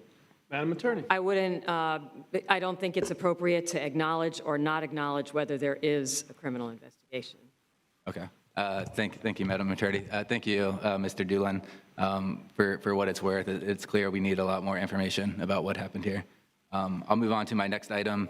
Mr. Mayor, the flea market on North Monroe. I know there's been some contentious conversations between a neighboring property owner based on traffic, as well as the flea market provider seems unfairly targeted by code enforcement. I'm trying to figure out how we get to compliance. I've gotten all the emails, Christian, about the code enforcement process. I'm a bit perplexed because it is pop-up tailgating tents that then get removed.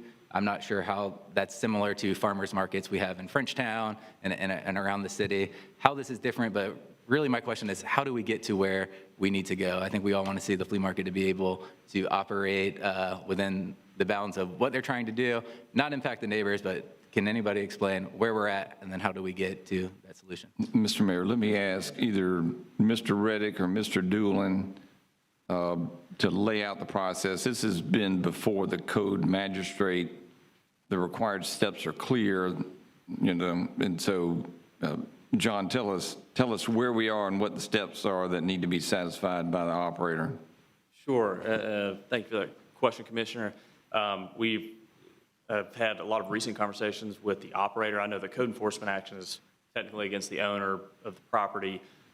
They have submitted this temporary use permit, which gives an opportunity to see, make sure there's basic zoning and traffic circulation and life safety standards are met for any sort of, whether it's a pop-up event or something more permanent that we look at for a number of events, and we look at it in a number of different ways depending on where they're located. But the owner has taken that step, submitted their basic layout of what they intend to do, weekend after in succession, and provide us the opportunity to provide feedback. We gave them that initial feedback. There were some items between my staff and fire department staff who looks at that for life safety purposes, some areas for improvement on how they would lay out on the weekends there. So what we look for now is for them to respond, adjust kind of their plan to set up how they arrange in that parking lot. Things that would be like not blocking off drive aisles with food trucks, for example. Things where it's like, let's maintain a basic circulation through the site in case it needs to be accessible by an emergency vehicle or something like that. And again, that's typical for any time we're looking at something like this. So if they can make those adjustments, then our typical process be issue that permit and allow them to, give them the entitlement to be able to operate how they are hoping to there. So there is progress. Again, we've had recent conversations yesterday immediately following that feedback of talking to the operators on the phone, walk them through what our responses were there so they understand what adjustments would need to be made for them to be able to get that permit issued. Okay. So it's good progress there. Do you know the time frame? So is the ball in their court? Are they It is waiting in their to review? court, and with the simplified nature of what we're asking for, it shouldn't be a complex timeline for them to be able to make those adjustments and get it back to us. So it is in their court, and we expect that to be a quick turnaround based on what we asked for. Okay, thank you. I appreciate it. Yep. My next item, Mr. Mayor, and I think it's time to review the school zone speed cameras in our community. I think these have negatively impacted a lot of people outside of the intent of public safety, particularly the amount of tickets folks have gotten when the lights are not flashing, school is in session, there's no students outside and are still receiving tickets. Some people have contacted our office, have exceeded over 8 tickets before even getting one in the mail because of the process, the time it takes to actually get notified that you may be in violation, and they're turning off side streets, so they weren't even aware that they were in the zone right away, and those sorts of things. So I think there's a lot of complications from it, but I think ultimately a lot of people who are just struggling to make ends meet right now are getting $100 fines in their mailbox. And for a lot of people, that's a full day's work. I think this is too punitive for what we're trying to accomplish. I think there's better ways to slow traffic in school zones through road design. And frankly, I think law enforcement is great at being able to use discretion. I think there's a difference between ripping 40 miles per hour through a school zone versus maybe accelerating to 25 just when you exit it and a camera can catch you. I think these things require the nuance because we're charging, last we saw hundreds of thousands of dollars to the general public, and I don't think we're seeing safety outcomes from it. And further, I think there was a case in Broward that ruled on the red light cameras, ruling them unconstitutional because the burden was placed on the property owner of the car to identify the driver. I think those similar concerns could be expressed with this program as well. I think it was worth the effort. People tried. I opposed putting it into place to begin with. But I would like to make a motion that we bring back an item to review that decision, look at terminating our contract with the vendor, and rescinding the ordinance that implemented it. Motion on the table. Is there a second? Is there a second? Yes, I second it. Second by Commissioner Porter. Further comment?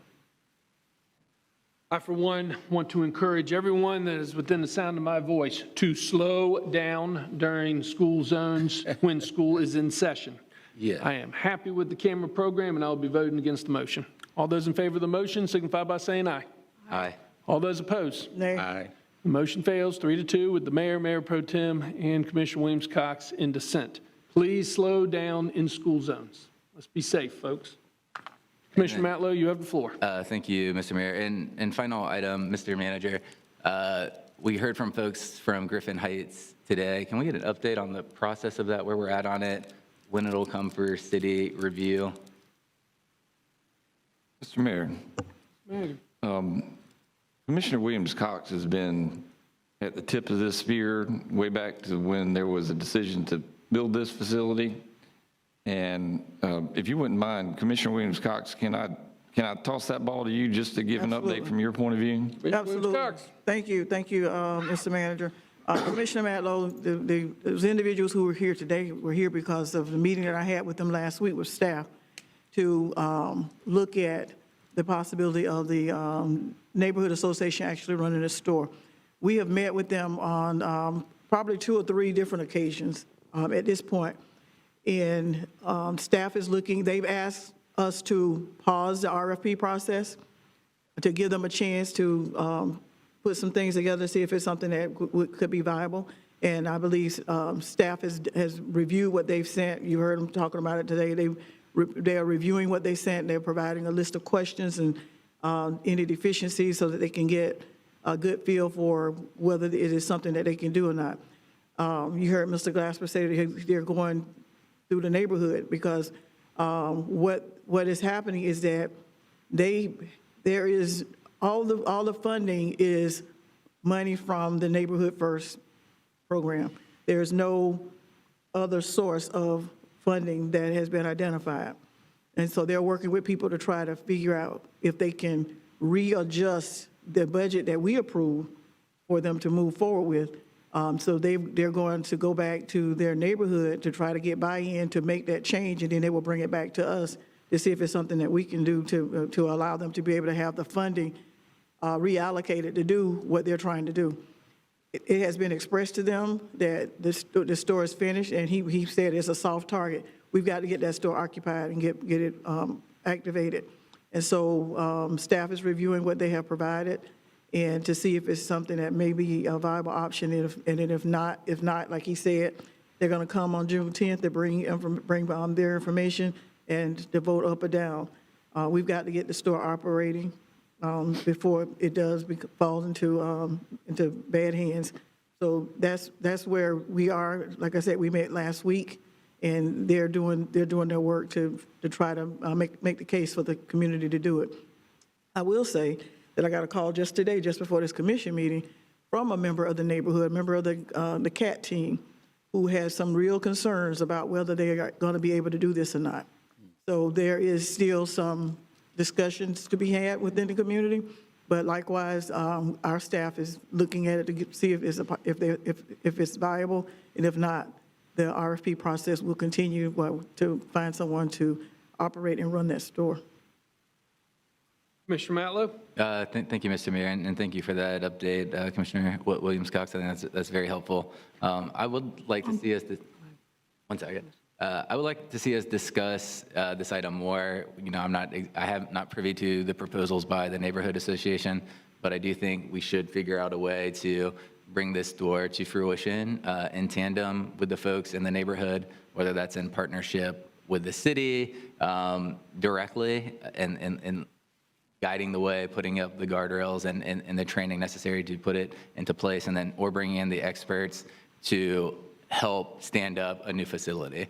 Maybe we need to put out an RFP for folks who can come in with the expertise to provide training in the baseline model for it to operate. I don't think we should just put it out to an RFP for the private sector. I don't think we'll likelihood of success of getting somebody who wants to just bring groceries and fresh foods to the neighborhood, I think is unlikely.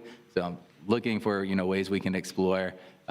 Maybe it's not exactly what the neighborhood's asking for, but maybe we can find a way to collaborate to bring this to fruition. Thank you, Mr. Mayor. And I think May I on point, please? Commissioner Porter. So is this going to be an item at our next meeting in June, or are they just coming during non-agenda items to speak? I can answer that. I think that's the answer. Commissioner Williams-Cox did a good job of talking about the amount of effort into this, and staff is reviewing, providing feedback. To the extent there is a viable proposal, if you will, which we would hope there would be, it's the intent of staff to bring it to the commission in June, recognizing that your next meeting is until August. So we want them to put their best foot forward, have something that you can act upon. And so that would be our intent, to the extent we can get that far with their proposal. Okay, thank you. So just to clarify, that it would be an item on the agenda for Yes. discussion. Okay, thank you. And I'm cheering for them, but we've also got to realize that if they're not able to do it, we've got to get that store activated. Sure. Because otherwise, it's going to become something that we don't want it to become. Nothing further. Thank you, Mr. Mayor. Thank you, Mr. Mayor. I want to say this. ACM Doolin, you did an outstanding job walking us through what is going on, because unfortunately, in this highly political time and season, and I'm going to say this, they're leaving, but the media is helping things to go in a direction that maybe they should not go. What we should be doing is informing and not inciting. And I see a lot of inciting. Someone does a whistleblower. This happens all the time in a lot of different places. But when it happens here and someone says that someone did something with no proof, we run off to the presses with it, and we have nothing to back that up. Facts are facts, and we need to stick to the facts. And when we're dealing with the federal government, HUD was just, the Secretary of HUD was just being interviewed in Congress in the Senate just the other day. They're having issues. There are issues, we all are having issues. Are we doing things perfectly? Probably not. But this is how we move forward. We find out where the gaps are. We plug the gaps. We make it work. We don't drag people, individuals, and name names and all this kind of stuff, because nobody gets up. I know none of our staff gets up every morning and say, let me go and see what I can do to make life terrible for folks. We got people who get up and do this every day, day in and day out. I think that what we've got to do is allow people the opportunity to do their jobs.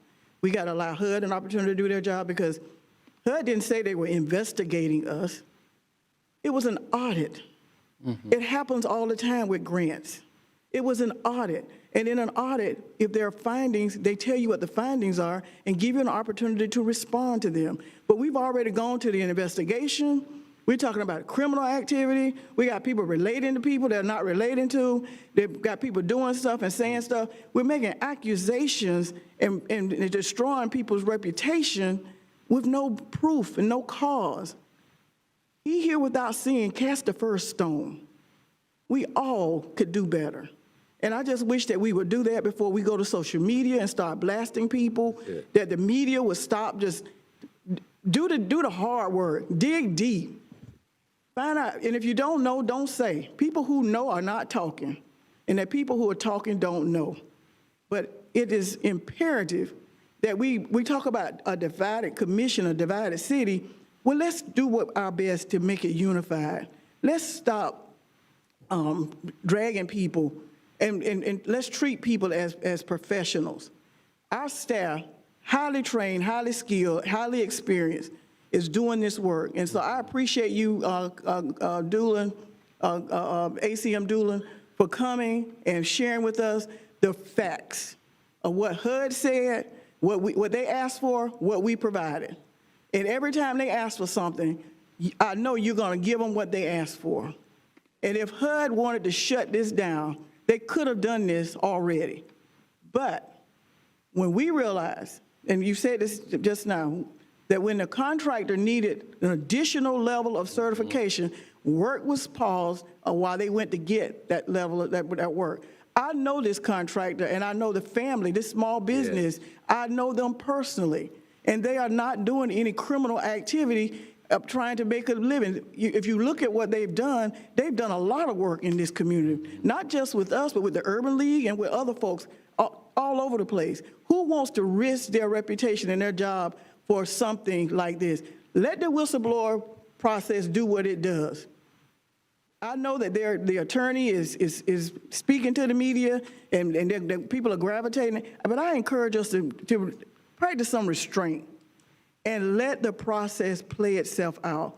Meanwhile, we got people who are very appreciative that somebody came by to try to remove the lead so that their children and they would not be exposed to this poison. And when you read what the paper says or what the residents are saying, they're happy that someone came in and paid attention to them. I don't know what a door costs when you're doing lead abatement, and it's not just a door. There's additional work that needs to be done to bring the lead out. We talked today about PFAS. Imagine you touching doors with lead and your children are putting it in their mouth and their faces are eating it. That's important. That's just as important. I'm not a lead abatement person, a professional, but as you pointed out, one of the quotes you got was higher than the one that is being done. Mm-hmm. And if HUD had an issue with the cost of the door, they would let us know that. So my point is this: let us take a deep breath, slow down. Let's stop looking for a reason to poke and jab at one another, and let's unite our city by being patient with one another. And listen, I'm speaking to me too. I'm saying it to me as well. Slow down and quit drawing conclusions, assuming people are doing nefarious things. They are not. Some of these people who are involved in this, I have known for many, many years, many years, and they have not changed one bit. They are always trying to help people. So let's give them the opportunity to do that before we go and tear up somebody's reputation, because an apology doesn't always work, but at least you got one. Because sometimes you don't get an apology. But say and do what you want to do, but just know that when you're pointing a finger at somebody, four being pointed back at you. So let's just slow down and let's do our best. Let's do better. No one's going to want to come to our city to visit, to work, or anything because we are talking it down. We should be ambassadors for our city instead of looking for ways to make people look, to embarrass people. That's not why I do this. So I'm just saying, Mr. Mayor, thank you for the opportunity to say this, and I hope that whoever hears this will appreciate that it's where it's coming from. And Commissioner Porter, I want to say to you that from earlier tonight during our meeting and in any of our other meetings, if I've said something, and I know that I have, said or done something that caused you pause to hear what I have to say, I apologize for that. Commissioner Matlow, same to you. And Commissioner Richardson, Mayor, all the way down the line, same to you all. If I've said something that caused you to feel a certain kind of way, that's never my intent. My intent is for clarity and for us to move forward together. Thank you, Mr. Mayor. That's all I got. Mayor Pro Tem. Thank you, Mr. Mayor. And I guess, first of all, what I'll say is, well, let me put this information out there first. I recently attended the Purpose-Built Communities Conference in Jacksonville. I was a representative of our South City Foundation, and they have a community-based grocery store in Eastside Jacksonville, Mr. City Manager, so we might want to get some information on, we passed the store, but they didn't give us an opportunity to go inside or to talk about the issue. So that might be something we might want to take a look at and see how they actually have that running in Jacksonville. But I also want to say ditto to what Commissioner Williams-Cox has said. You know, it has bothered me because I'm considered the dean of this commission because of my longevity on the commission. but not so much that, but my faithfulness in serving this community in a legitimate way. Almost 30 years of public service, and my name has not been associated with controversy or ill doings. And so I just want to put that out there, first of all. But we've even today, we've heard where, some very major issues have been discussed. The PFAS issue and this issue of the HUD audit. People's reputations have been put on the line. Comments have been made about certain people, certain businesses and their work, and it's been unfounded. It's been unfounded because you have to make sure that you have done all of the homework necessary to make those kinds of statements and quotes in the local media. Christian, I want to thank you, as I thanked Alyssa, for the very in-depth briefing that you all gave on the major issues that you have dealt with, which made it's very different than what we've read in the media. And I, as Commissioner Williams-Cox has said, apologies don't always work when people's lives are impacted, their reputations are impacted. I can tell you, we've got some of the most tremendous staff particularly specifically in our housing department that you could ever want to work with. I have represented this commission on the AHAC committee, and I get to work with them. I've known Dr. Thomas since he and I worked in the school district in Gaston County. I know him personally. As Commissioner Williams-Cox has mentioned, I have had a personal relationship and a familial relationship with Cornerstone and the owners, David and Lily. Our kids went to school together at Florida High, so I've known them for a long time. They are upstanding individuals and business people in this community. And we have to recognize that and appreciate that before we go out casting unfounded accusations against them and their work or their intentions.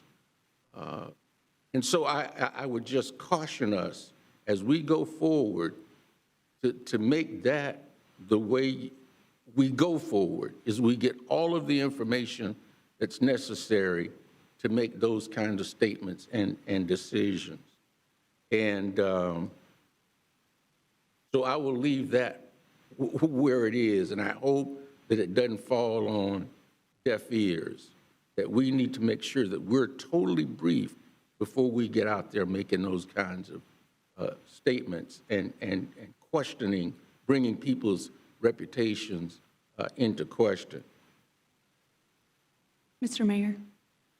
Commissioner Porter, you've had your opportunity, but I'll give you one more chance. Thank you, Mr. Mayor. I just want to say that for me, none of this is personal. The issue of certification had nothing to do with the business. That had to do with the city. And I do think that we have an accountability problem in our city. We have to own up to our mistakes, when we make them. And we will make them, because none of us is perfect. I still don't know, and I'm not going to ask, these are rhetorical questions. Who is currently leading the grant in the department? Who worked with the vendor? Who checked their certifications? Did we know they weren't adequate? If so, when did we know? Why didn't we pick a certified vendor? Why don't we do more outreach for the program? Do we need another program manager? These are the kinds of questions that should follow an event like this. It is not the end of the world to ask those questions and to work together to problem solve. That is what we are here for, so that we can continue providing services like this grant allows us to provide, that are life-changing and life-saving. This is not in conflict with accountability. It is essential to it. And Mr.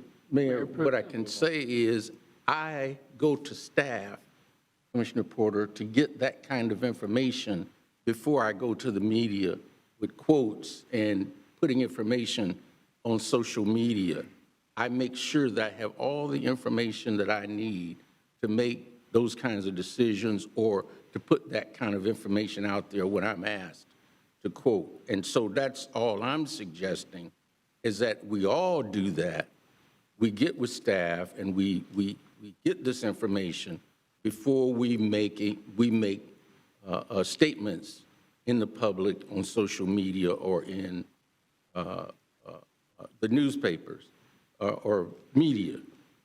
So that's what I have on that. Several other things that I want to bring to everyone's attention that's coming up in the very near future. This Friday, the 15th and 16th, is the Veteran Stand Down, which will be held at the Lawson Center.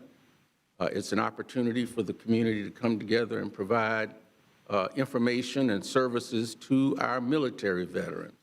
And as you all know, I've got two beautiful daughters who are naval officers. One is a naval officer, and one will become a naval officer after her graduation next year from the Naval Academy. And I'm from a military family. My father did 30 years in the Navy. I had 4 brothers that served in the Navy and 2 in the Air Force. And so I have a particular affinity for those who have, and as I'm sure all of us do, those who have served our country in the military. So that's coming up on Friday and Saturday. There are several upcoming activities related to the Emancipation Day on May 20th. This Saturday, the 16th, is the walk through living history in the Speed Spencer Stevens Park on Saxon Street in the Bond community. Next week, again, all of this is information that's out there. I won't go through everything item by item, but just to encourage you to be a part of that. On the 20th, of course, is a holiday for city employees so that you can attend those events. Might be the last time. It could be the last. Don't say it. Don't say it. Let's save it for Sunday. Yeah, so I would encourage all of us to attend as many of those activities as you can. I have in the past. It's very informative and educational. And so I wanted to bring those to our attention. And then lastly, on Thursday, May 21st, will be the homegoing service at Florida A&M University for former interim President Castell Bryant, who has passed away and gone on to be in heaven with our Heavenly Father. And so if you're able to attend those services, that will occur at Lee Hall Auditorium on the Florida A&M University campus. That's all I had. The last word. Commissioner Porter, I agree with you that we need accountability. And that accountability starts with this body. Right here. I'm going to be very formal. I'm going to be direct. Commissioner Matlow, I encourage you to do some serious thinking, and at the next meeting, publicly apologize, and in written form, and on social media, Mr. Adam Jacobs. Point of order, Mr. Mayor. It's my turn to speak. You are Your not job is not to direct me, Mr. Mayor. You are not recognized. It's out of order, Mr. Mayor. Your actions were disgusting, quite honestly. The fact that you thought you were doing a political target hit on the manager, and look, he's the manager. He's used to it. We know your opinions on it. And you confused another employee who has a similar name, accused him of a felony on social media, on your official website, is unbelievable and unacceptable. People talk about this 3-2 split all the time. We've never had this conversation, but I'm here to tell you it is not the majority that's creating a toxic work environment in this city hall. And I'm calling Commissioner Matlow out. He has created a toxic work environment from the manager's office down. These are bullying tactics. When you take a gentleman who is one of the greatest urban farmers in a program that we love and believe in this community, and you go to social media as a sitting commissioner, accuse him of collusion, of a felony that, if true and convicted, carries serious prison time, you don't get to just roll an apology off your tongue at the end of the meeting. You messed up. We need to be accountable for our actions. Quite frankly, me personally, I think Commissioner Matlow has set himself up for one of the greatest libel lawsuits against him. Quite frankly and personally, I'm concerned about the liability and the exposure of the city of Tallahassee in this situation. You've got a gentleman who woke up this morning to a nightmare situation, whose family has been harassed, his kids have been harassed at their workplace, just because Commissioner Matlow wanted to take a shot at the manager. This has got to stop. Now, Commissioner Matlow walked out, and I understand, but I know he is inside listening to my voice right now. And I know that you don't care for me, Jeremy, and that's fine. But if you want to be the next mayor of Tallahassee, as the current mayor of Tallahassee, I expect more. I expect better leadership, and I expect someone that's truly going to carry this city forward and not accuse great men and women that work for our city frivolously horrible things that are not true. So again, I think a full apology is needed at the next city commission meeting. I hope he takes the opportunity to personally contact Adam Jacobs and apologize. The damage that Commissioner Matlow did to this incredible gentleman who I would run through a brick wall for. I have gotten to know Adam. I love Adam. He is one of the best professionals I've ever worked with. I can only imagine what he is going through, and his family. Mr. Inspector General, I am extremely concerned about policy violations that have taken place, creation of a toxic work environment, the violation of the non-interference clause, how we treat our employees. I do think it is time for us to have a very hearty conversation of how this commission treats career service employees at the city of Tallahassee. And have there been violations? Have there been policy violations? Have there been ethical violations? Because this has to stop. This has to stop. Adam, if you're listening, I apologize as your mayor. And I tried to reach out to you earlier today. And I can only imagine what you are going through, and you need to know you have my full support. That's enough. This meeting's adjourned.